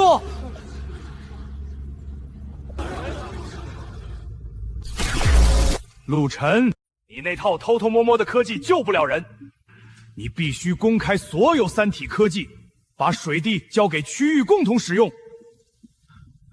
会长，真的是水滴引来的吗？水滴启动时确实发出了高阶强相互作用信号，但探测器原本就在黑斯星外围监听，水滴只是让他确认这里有值得清扫的文明。区探测器有何可惧？我数百枚 A 级电磁导弹，只要集全区域能源，一炮就能击碎深空清扫单元。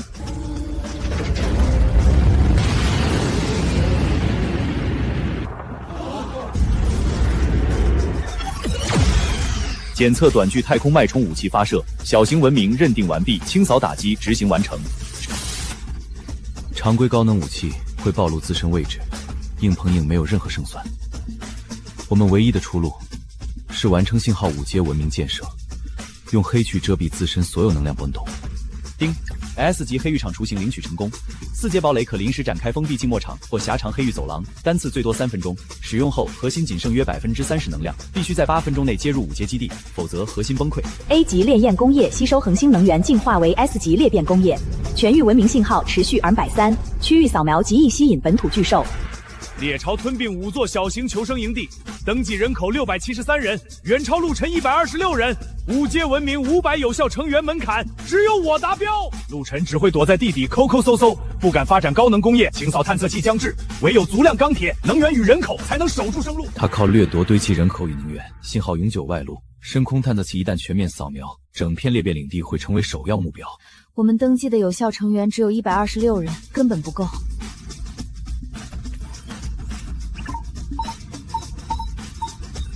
我们只有基础循环舱、愿州穹顶、灰城真舱，刚好补齐2座缺口，可人口还差300多人。猎巢持续压缩，03小营地幸存者只能慢慢收拢，持续叠加恒星级高能信号，深空探测装置推进速度提升20%，预计8天后完成全域区域扫描。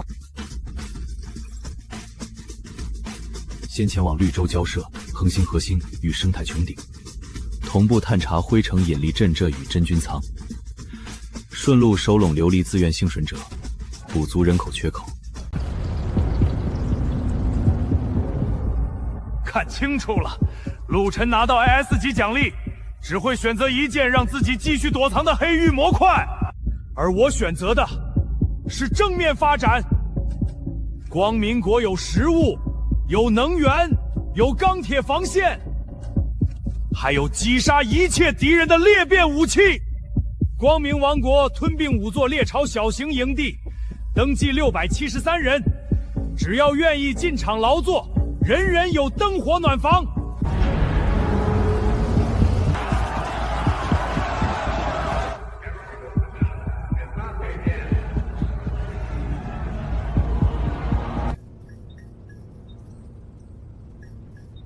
抢走恒星炮核心，有能源就能延长黑域持续时间，总好过坐以待毙等清扫。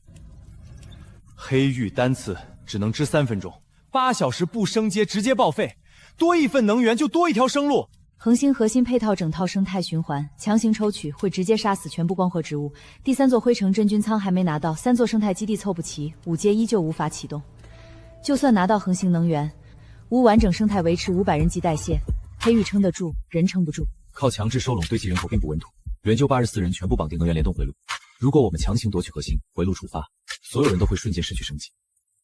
未知深空风险不分对错，我们不能为了自身生计牺牲无辜的普通人。向绿洲发送平等联盟协议，恒星能源按月度物资等价结算，光合穹顶那联合生态网，自愿者可加入工会补足人口缺口。我们目前只有质子科研站的基食物循环仓，还差2座生态基地、恒星能源核心和完整引力波阵列。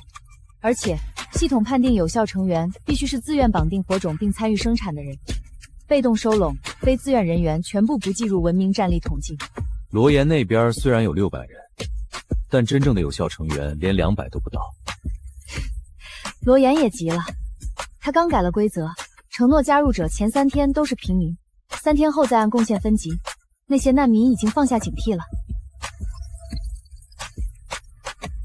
陆晨，快看这儿！东南方向绿洲联邦光合穹顶内有恒星能源核心，能源有了，第2座生态基地也有了，还差最后1座。罗燕肯定也能查到这份资料。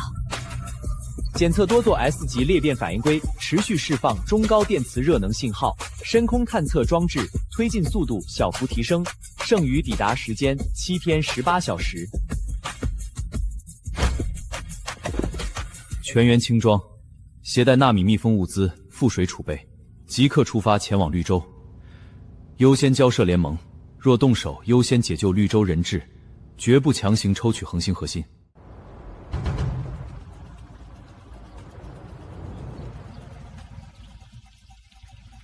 绿洲联邦可以出售粮食，也愿意提供能源，但我们不会交出文明火种，更不会接受亡国身份。凭你这层玻璃穹顶，挡得住森林猎手吗？清扫探测器还有8天就到，陆晨靠躲靠狗，永远活不到5阶。恒星核心是唯一能撑起高阶护盾的能源，没有我光明王国保护，你们所有人都得死。不劳费心，切断他们所有通道，封锁穹顶外围。任何文明敢与绿洲联盟交易，等同于对光明王国开战。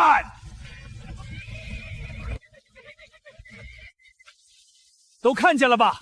陆晨嘴上说不奴役别人，一听见绿洲联邦有恒星能源，还不是立刻赶来抢夺，和我没有区别，只是更会装。检测到恒星能源核心，静默工会建议直接夺取，可极大缩短5阶升级时间。拒绝。向苏荷发送联盟协议。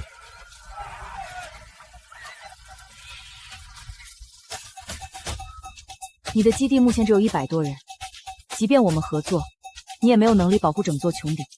现在没有，但我不会因为现在做不到，就先把你的核心抢走。给脸不要脸，开火！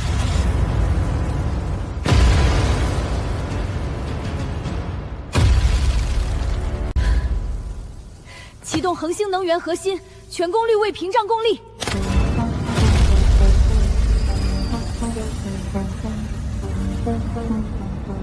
等的就是这一刻，接入能源钩索。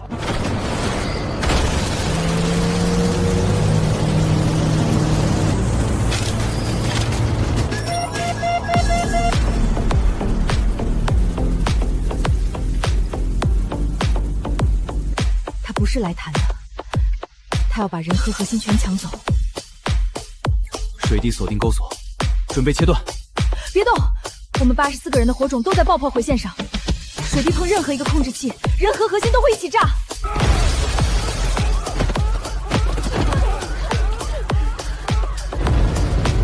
光明王王国控制人数升至757人，其中84人未自愿加入，不计有效成员。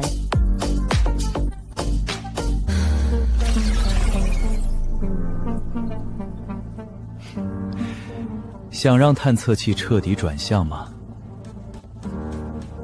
你有办法。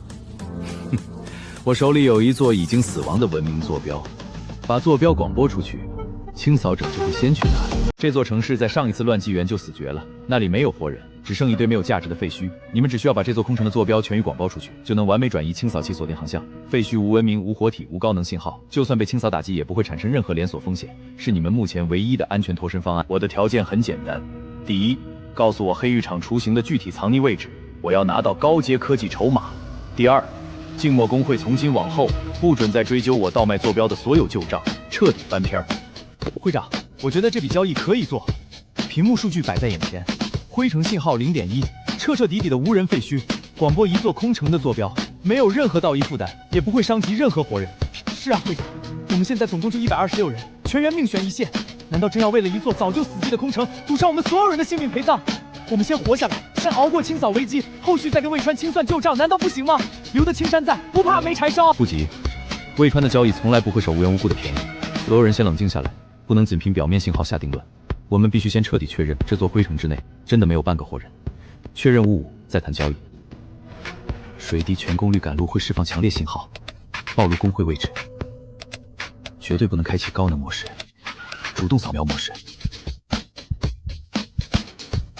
关闭所有高能组件，主动探测模块，只启用预设惯性轨迹，全程低速镜面航行，零能量外溢，零信号泄露，只靠被动光学记录勘察灰城全貌。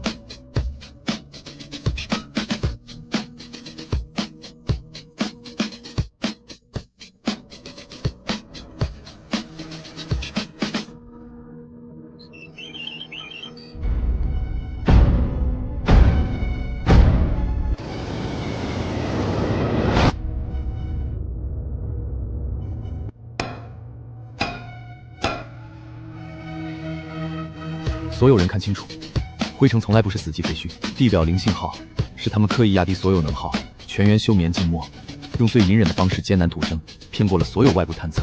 魏川根本不是让我们广播一座空城，他从头到尾都在撒谎，在算计我们。他卖给我们的是200多条活生生、苦苦求生的无辜人命。检测至光明王国坐标捕猎舰队全数机动，目标锁定灰城区域，敌方舰队正高速逼近。原来如此。我终于懂了他的全套算计。魏川不止把灰城坐标卖给了我们，他把同一个坐标双向倒卖，两头通吃，一边骗我们广播坐标献祭活人，一边把精准坐标卖给罗岩，引罗岩舰队围剿收割。他赌我们要么自私，献祭活人自毁文明底线，要么犹豫迟疑被罗岩一锅端，好一个无本万利坐收渔利的黑暗森林交易。地底封存着213名休眠幸存者，靠着极致压缩消耗勉强续命。可他们只要主动启动通讯设备向外求救，会立刻暴露在炮火之下。不需要他们开机释放信号暴露自身，由我们主动抵近接应，全程由堡垒承担所有信号波动。关闭大部分能源，只保留最低机械驱动，利用地下的废弃古文明运输轨道，零摩擦移动底盘启动。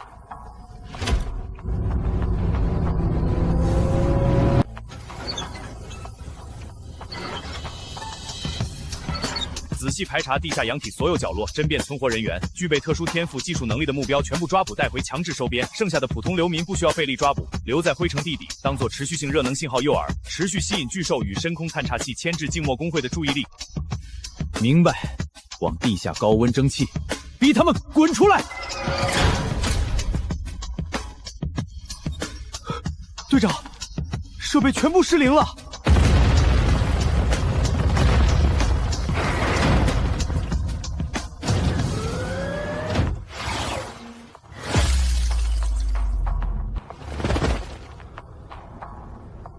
放下武器可以走，继续动手。下一次水滴打的不是枪。所有人立刻撤退！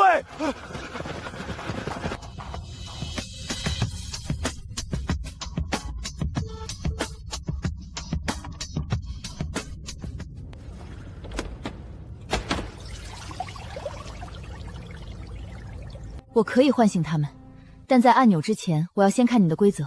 完整的物资账本、成员退出权、文明火种管理规则，都在这里。静默工会，不夺火种。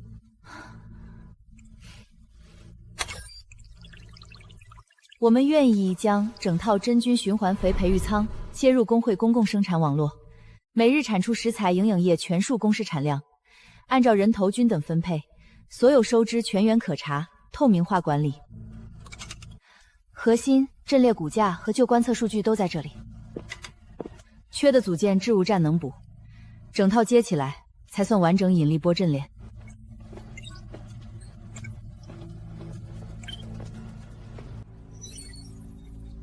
陆晨，魏川还将静默会所处的大致区域范围给到了光明王国那边。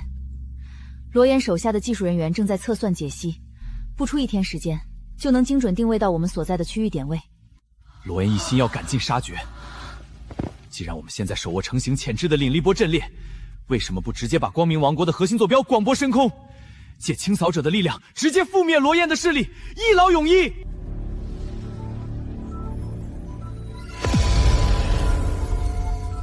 直接公布光明王国的坐标。罗燕之前把我们当文明诱饵，根本不配活。他抓了绿洲的人，拿奴工为吞城者，现在还要算出我们的坐标，一炮轰了我们。都安静，听我说。罗燕带领的搜索小队已经靠近我们的地下聚居区，目前他们已在周边完成部署，并做好了进一步推进的准备。我们必须尽快做出应对，不能让所有人陷入被动局面。罗燕越过边界，采取激进行动的情况已经确认，但他所控制的范围内还有许多普通居民受到严格管理，无法自由离开，也有大量底层人员被安排从事繁重工作。他们和我们一样，都受到当前局势的影响。难道我们只能毫无对策，一味被动等候对方采取行动吗？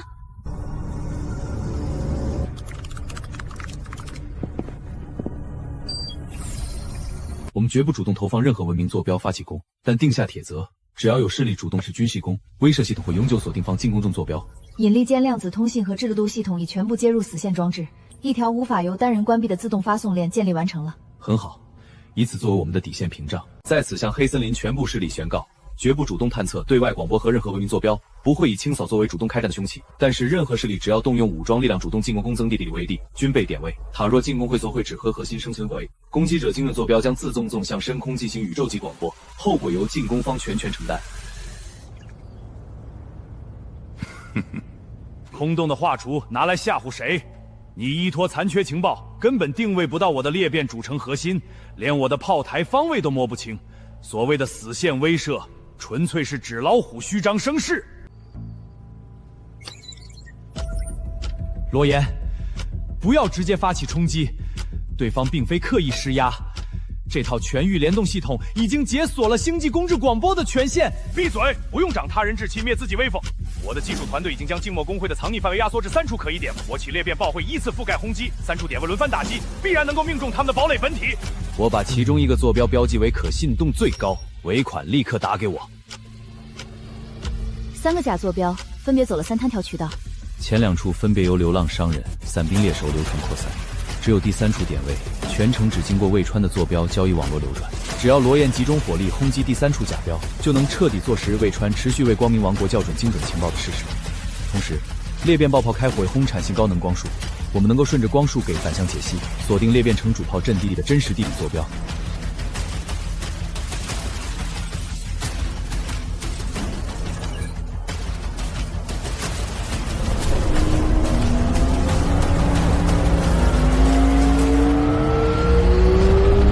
罗岩，你彻底疯了！3处点位真假尚未核验完成，绝对不贸然开火。静默工会的领力死线阵链全程处于待机聆听状态，主炮一旦发射，高能数会被阵链瞬间捕捉，反向定位我们城核心。核验不需要，把这3片区域全部轰平，陆晨绝无活路。那是死线引力侦测，你一开炮，他就能沿光线反推回来。只要击杀陆晨，他耗费心血搭建的死线装置、引力阵字，都会一同化作废墟。所谓威慑，自然不攻自破。一个只敢在暗处公开坐标有胆量的懦夫，也会一套装置胁迫我。主炮即刻开火！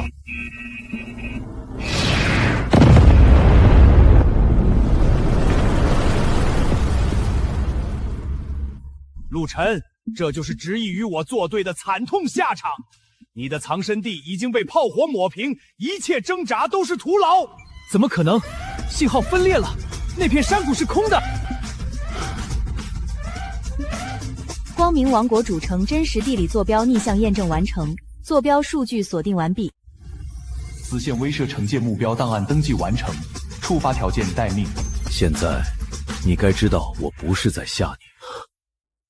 发射主体已被探测素自主锁定，2小时后打击。是你自己裂变主炮超高能开火，让我们完完整整暴露在探测器的视野之下。清扫者要来了，放我们出去！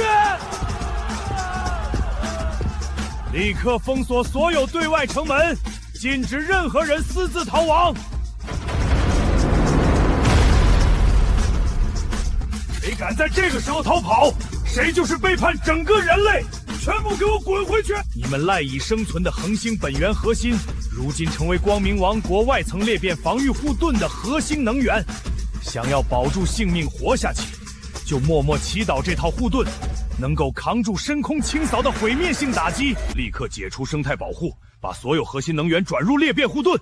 恒星核心能源大批量抽冲过载输出，整套地下生态循环系统会直接崩溃。就算种子库拥有独立备用电池，储能有限，最多也撑不过12个小时。所有储备幼苗物种种子全部都会彻底消亡。人都要死了，还管什么粮食？要么解除保护，要么我现在就杀光联邦的人。我答应你。这套裂变护盾仅仅是普通高能能量屏障，它根本抵御不住清扫者的白光打击。罗燕从头到尾都在欺骗城内所有人，把普通民众留下来充当护盾的缓冲垫，用来消耗清扫的攻击威力。量子通信链路建立，裂变护盾挡不住清扫。午夜我会开3分钟黑域走廊，你们同时切断12座王权中继塔，火种恢复90秒自由。这不会是陆晨的圈套吧？只有90秒，想活就自己走出来。罗燕已经把184名老弱赶到反应堆外围地区，那片区域连通废弃救援户隧道，我们一部分人已经冒险偷偷撬开了隧道的应急出口。这是中继塔结构，照着这个切断线路。量子信号倒计时已经完成全域同步，所有人严格听从统一时间指令行动。不对，还有第13个中继节点，它不在城市线路里，就在罗燕的文明火种里。只要这枚火种内部的总控节点没有失效，就算12宗金塔全被切断，罗燕依旧可以凭借火种瞬间重协管锁死穷所有人的火种权限。我们的营救计划会全盘落空。苏荷，隔离密钥手环可以改装成王权信号阻断装置，改装图纸我现在传输给你的终端。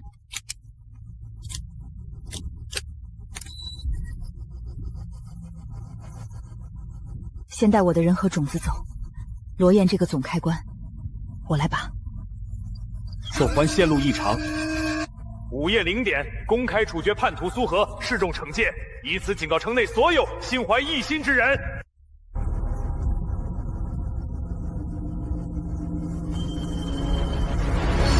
敢私自隔离恒星能源，扰乱王国秩序，现在当众处死你，杀鸡儆猴！掠夺绿洲种子库，拿普通人火种充当护盾耗材，根本不配掌控能源核心。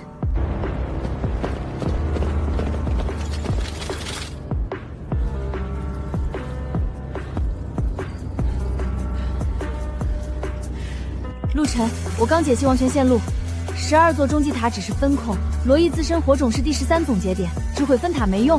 另外，黑域逃生通道单次只能开启3分钟。超时会暴露整座基地坐标，清扫波会直接锁定我们。同步倒计时启动，民众只有90秒时间解除火种绑定。启动中继塔隔离程序，通道开启后，优先转移老人、伤员与孩童。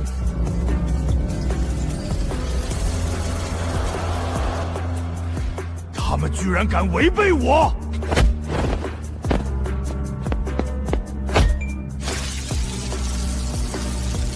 你的总王权锁已经彻底失效。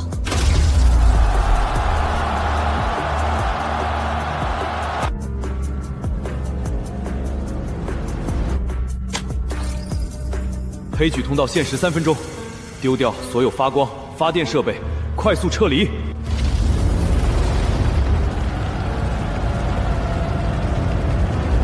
谁也不准离开！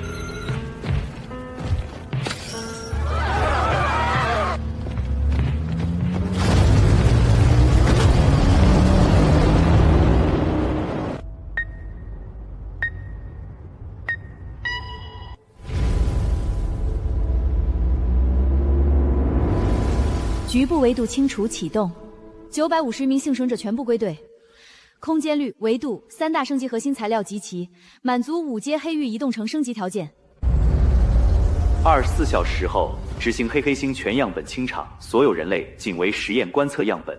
集齐3枚中局核心建造曲率方舟，是我们唯一返回地球的生路。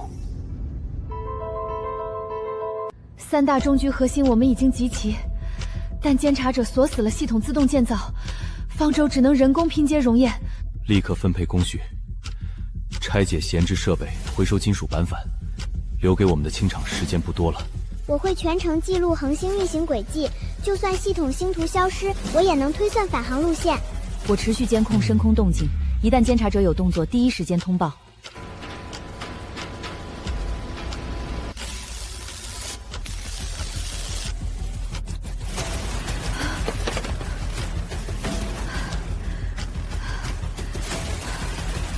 文明重构天赋消耗巨大，再坚持片刻，方舟主体框架就能成型。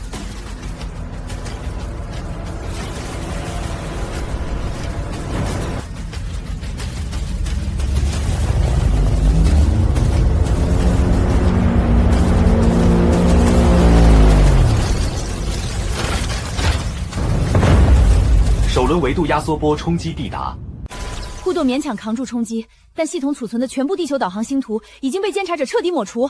我亲眼见证过黑森所有星轨，不靠系统一样算出回到地球的航线。引力波完全锁定，监察者本体就是轨道外这颗黑色天体。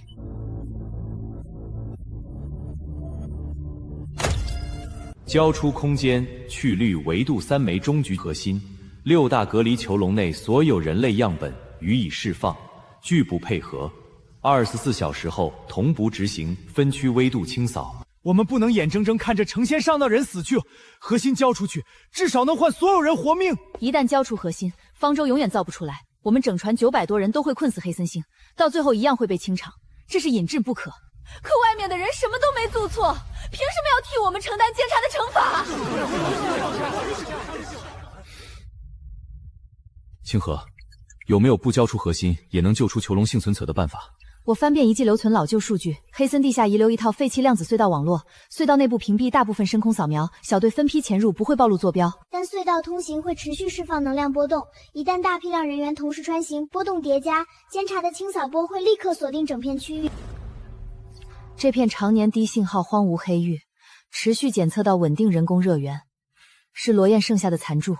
他们失去裂变主城后，一直躲在这里，全程盯着我们外出采集物资，就等半路抢夺材料。我们外出探查，既要防备监察的扫描，还要提防罗燕残躯人马偷袭，双重风险。中局核心是我们所有人返回地球唯一的依照，绝对不能交给监察。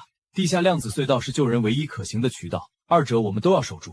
先组建小规模探查队，潜入龙摸清看守轮换、能源枢纽分布，规划安全分期转移路线，绝不贸然大规模穿行。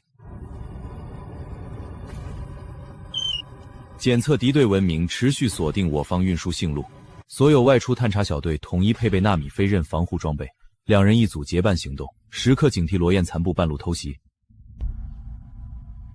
绝对镜目的在黑森星部光面、光热震动都会触发灭杀。3恒星熔炉处于3星引领力焦点，常规舱体靠近即熔，2处风险都这么高，不能集中兵力逐个攻取吗？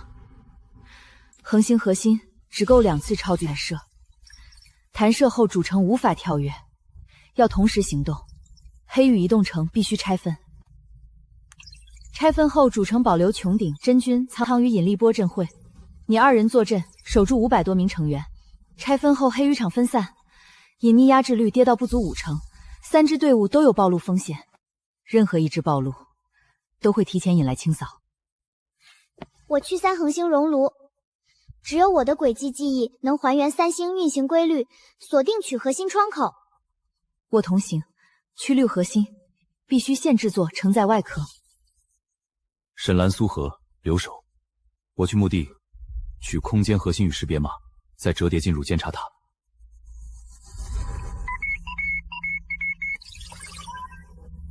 陌生就频段，强行接入，是魏川。系统冻结后坐标交易已废，你联络我们做什么？我记得绝对静默墓地的真路线，9个假坐标，没我带路找不到入口。这叛徒卖了无数人命，也配换船票？杀了他！我交出全部坐标账本，接受回地球后的审判，条件是让我上方舟，帮忙不代表销账，能不能上船看你表现，审判一样不会少。成交。坐标账本已传送完成，已锁定它的穿梭机方位。陆队，墓地盲区多，2小时通联一次，务必小心。爸爸，我们方舟上见。别信系统新轨，记住地球的天空和火种里的传送时量。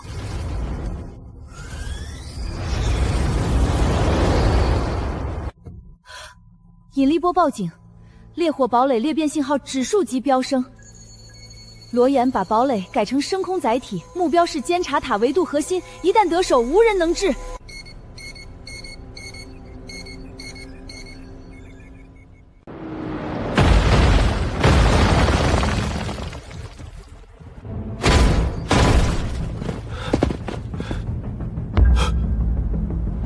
关掉地炉，快！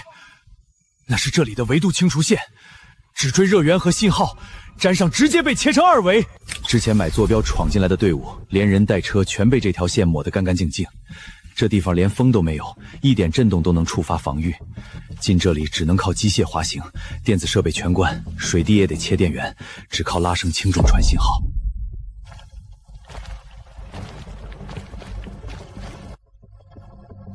绕开9个假坐标了，之前来的人全死在假墙前，连门都摸不到。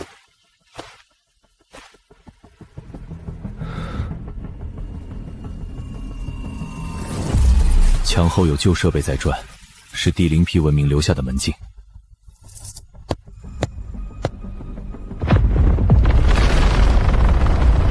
你怎么知道敲门暗号？白塔遗迹里见过同款敲击密码，是早年幸存者通用的接头方式。27年了，终于有人闯过清除线进来。空间折叠核心在哪儿？赶紧拿出来！外面监察者随时扫过来。核心在最里面，可它撑着36具脱水舱的维度稳定，硬拔的话，里面的人会被空间挤成薄片。现在外面几万人等着这核心造方舟，总不能为30几个人耽误所有人吧？人都要救。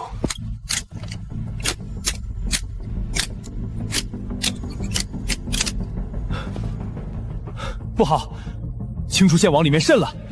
你还有多久？10分钟。以前来的人只想着抢核心，没人管这些休眠的人。你先救人，核心才该归你。这是文明残片和监察者轨道识别码，能对接监察主控，找到他的真身。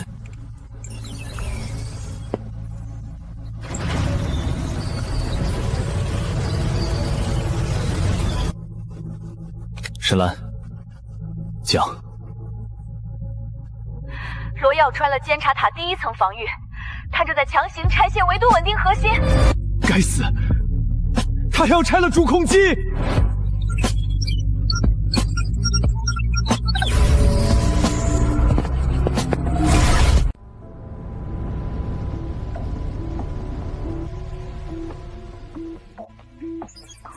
系统残留的轨迹显示，安全取核窗口8分钟后开启，持续43秒。我现在就着手预备曲率核心的承载外壳。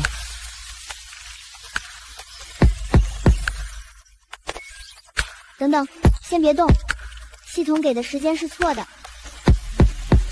再不准备就赶不上窗口了。你怎么确定数据有问题？我的 A 级天赋是轨迹记忆，黑丝星每一次星空变化我都记在脑子里。第3颗太阳现在的位置不对，是被监察者的引力设备牵引偏移了。按系统时间进去，我们会直接被引力撕碎。真正的安全窗口在11分钟之后。可11分钟后的伴随重力反转，外壳要同时扛住高温、极寒和引力撕扯3种力量，不行。我的蓝图复线只能解析强化同类设备，3种完全冲突的材质，我拼不了。拿着，这是绝对静默木代地带出的第0批文明残片。残片在和我的天赋融合，蓝图复线正在升级，是 S 级文明重构，不同材质也能强行适配融合。外壳完成了，能扛住熔炉里的全部极端环境。真实稳定窗口10秒后开启，5、4、3，进！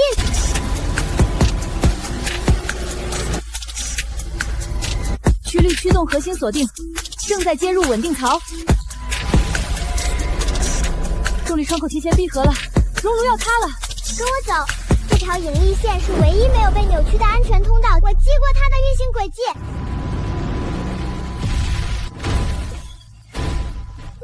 曲率驱动核心完好收纳，我们成功了。那是监察塔的方向，罗燕难道真的闯进去了？陆星、清河、罗燕带着人撞开了监察塔第1层防御，他拿锁住的317名王国成员当试验品，正在强行拆卸维度稳定核心。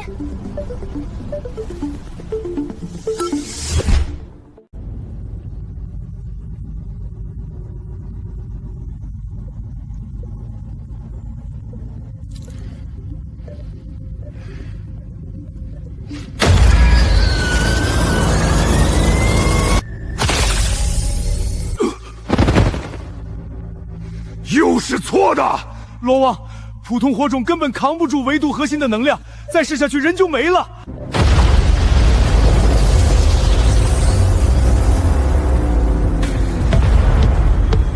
击杀陆晨，交出3体文明火种，你将成为本轮唯一保留样本。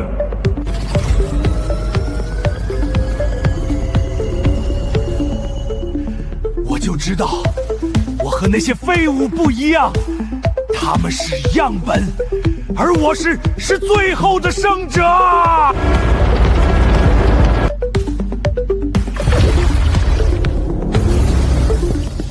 他说的保留样本不是放你活着回家，是留着你的火种数据继续做实验。你来晚了，维度核心就在我眼前，你拿什么拦我？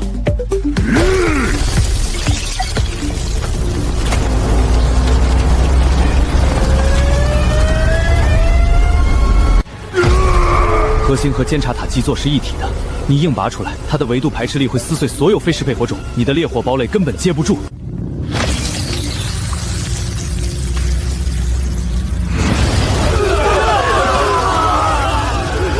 罗燕，你不是说带我们一起走吗？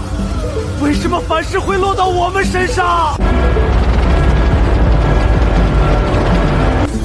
我的王权火种早就把你们全绑在一起了，所有人平摊压力，核心才能稳住。只要我能离开，你们的牺牲就有价值。质子，切断防御系统。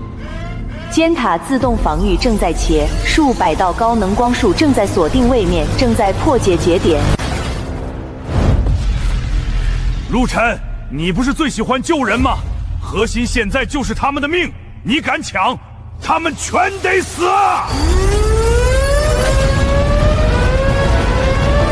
！317枚火种的维度撕裂数据已记录，数据收集完毕。局部维度清除启动了，目标是烈火堡垒和里面所有样本。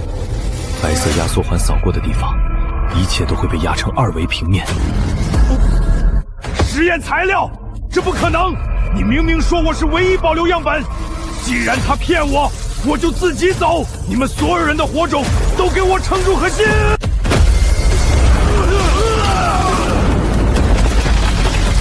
不到5分钟了，你攥着王权不放，到最后也只是监察者的一组数据。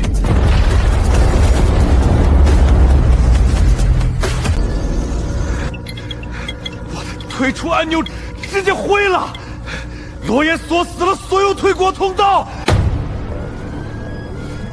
退国？没有我的允许，谁也别想走！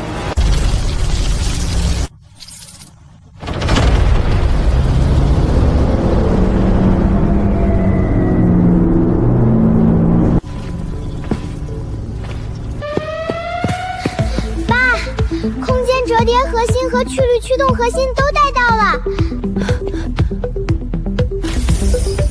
不能硬拔核心，王权链把317人的生命和核心绑死了，硬抽心，所有人的火种都会直接碎裂。必须先搭维度稳定桥，把他们承受的维度压力全部转到黑域移动城，用空间折叠核心建立能量通道，驱力核心引流分散反噬，最后由黑域移动城的强相互作用装甲扛住最终压力。全部搭建完成需要多久？就算动用文明重构天赋，至少也要3分钟。监察塔外纬度压缩倒计时正式启动，只剩3分钟。压缩环扫来，整座堡垒都会压成2维平面。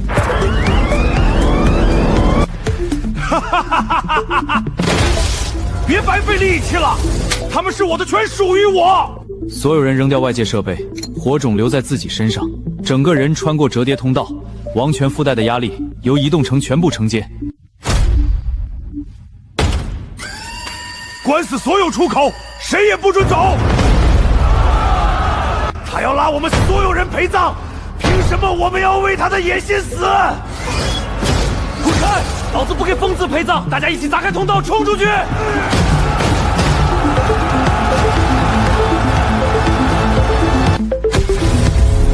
稳定桥搭建完成，开始转移火种压力。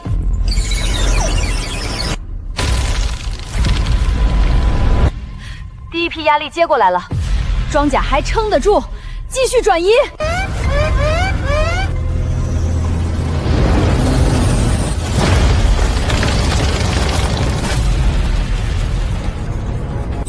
谁都不准走！没有你们当能量缓冲，我怎么离开这里？释放王权节点，交出维度核心，你也可以作为普通成员进入方舟。普通成员还能保留国王权限吗？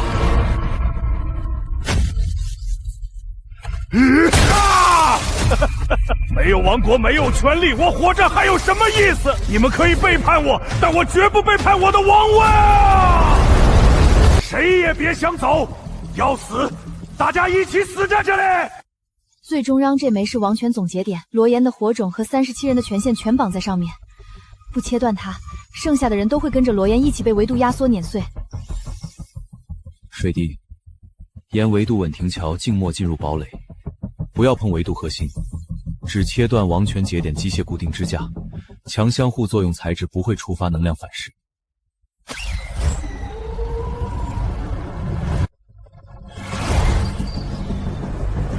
你敢撞过来，所有火种一起碎，大家同归于尽！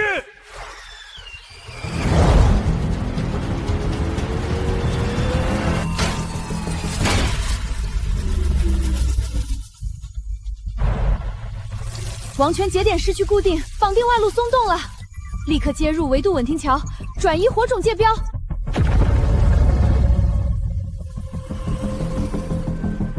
给我留下！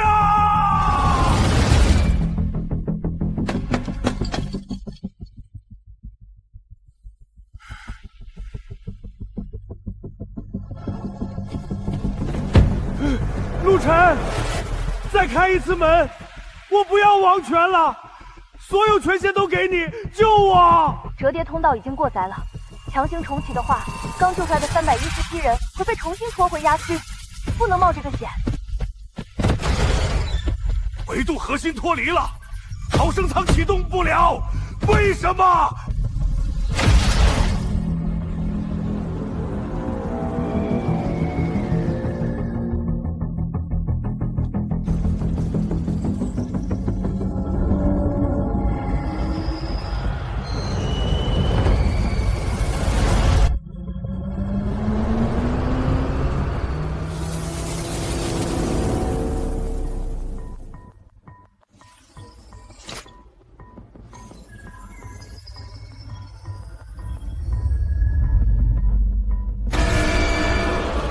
好了，监察者启动了全样本清场，时间提前了。更糟的是，猎场系统冻结了所有自动制造和升级权限，我们没法像以前一样送材料进核心自动进阶。系统只是锁死了自动组装链路，蓝图材料都还在。对，文明重构天赋可以手动拼接结构，方舟我们自己造。只剩12分钟了。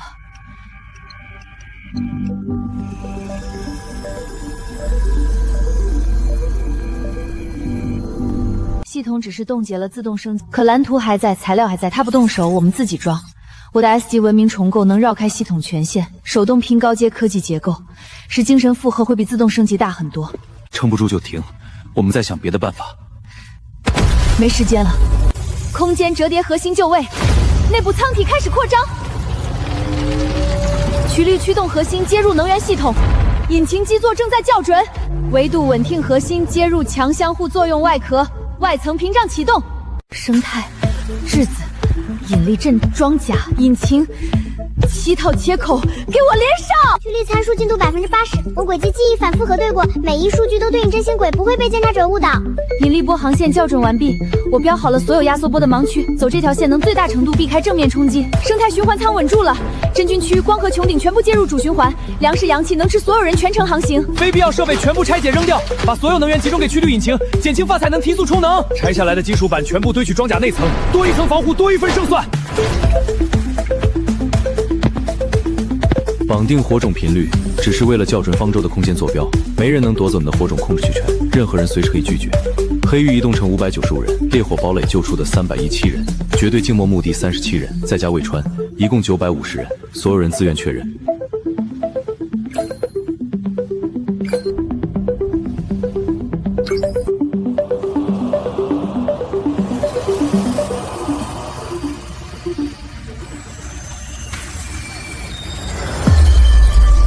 950组火种频率全部同步完成，折叠空间坐标校准完毕，能源全由恒星核心提供，火种只同步频率做空间校准。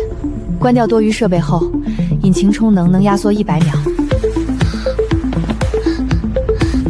清场倒计时1分59秒，第一道维度压缩已经压过来了。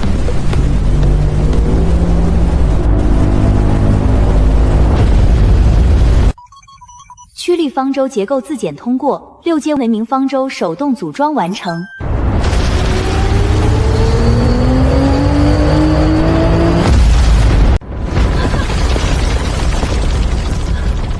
第一轮外压缩撞接触，外层装甲未破裂，装甲抵消了正面冲击，但维度力放再把方舟往地下压，维度稳定核心已经全功率运行，内部空间暂时能稳住，再被压久了舱体结构会错位。曲率引擎充能还要多久？超载充能还剩85秒。监察者把方舟内置的恒星数据全删了，导航系统算不出脱离航线。星儿，别看系统，监察者管控着猎场所有官方数库，他想改就能改，用你的轨迹记忆算。黑星3日运行轨迹，地球夜空的恒星坐标，火种里材料传送质量，3组数据反向叠合就能出返航路线。返航方向算出来了，航线安全。质子阵列分析完了，压缩波的源头不在监察塔，在黑丝星轨道外那颗不反射任何光线的黑色天体，那才是监察者的本体。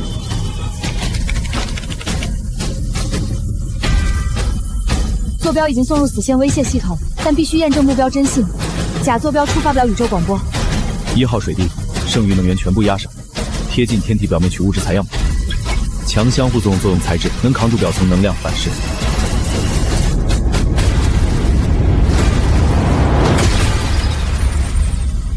物质样本匹配完成，目标并非投影假坐标，森林监察者本体坐标验证成功，死线线威正式建立。把广播链路分散到内所有文明火种里，死线没有单独开关，只要方舟被摧毁，坐标会自动向全宇宙扩散，谁都中断不了。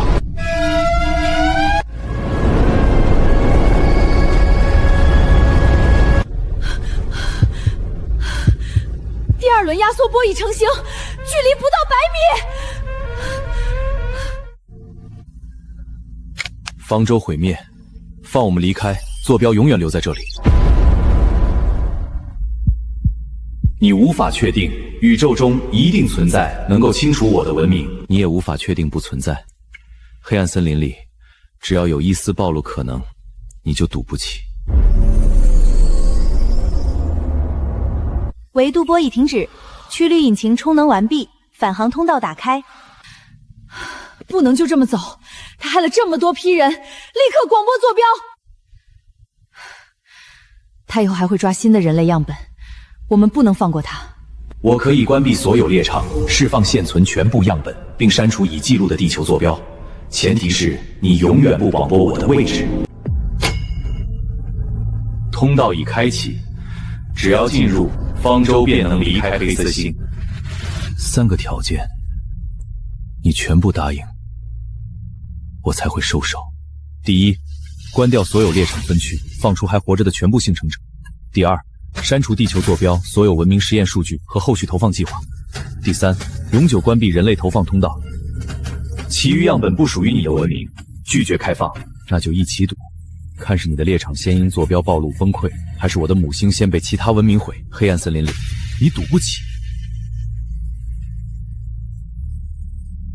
封锁已解除，一次性地球返航指令已显肉州隔离导航舱。数据库的地球坐标与所有备份开始删除。平地零批识别号独立核验12个猎场分区，投放门全部关闭，火种强制锁解除。地球定位文件文明实验数据副本与投放正在清零，进度同步，确认全域封锁解除。空间折叠核心已打开12道黑域接引门。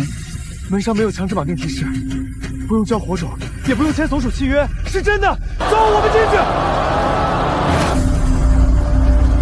熬了这么久，终于能回家了。妈妈，里面有光，不冷了。包括保州原有950人，裂变成外围184人在内，12个分区共12043名幸存者已全部登舰。地球定位备份与实验数据全部清零，无残留。启动驱旅引擎，进入返航通道。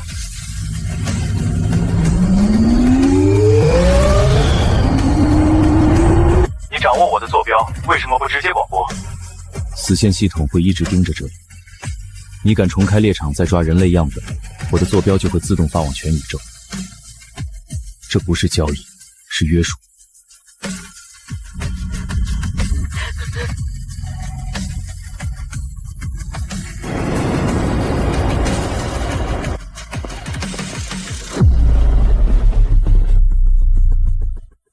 所有交易记录都在这里，我接受全部审判。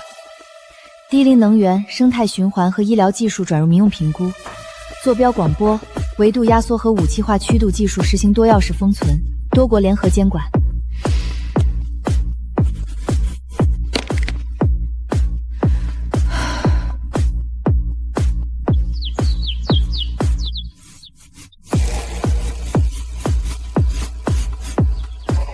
爸爸，我们以后还去看星星吗？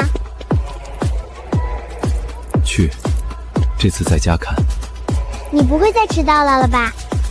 不会了。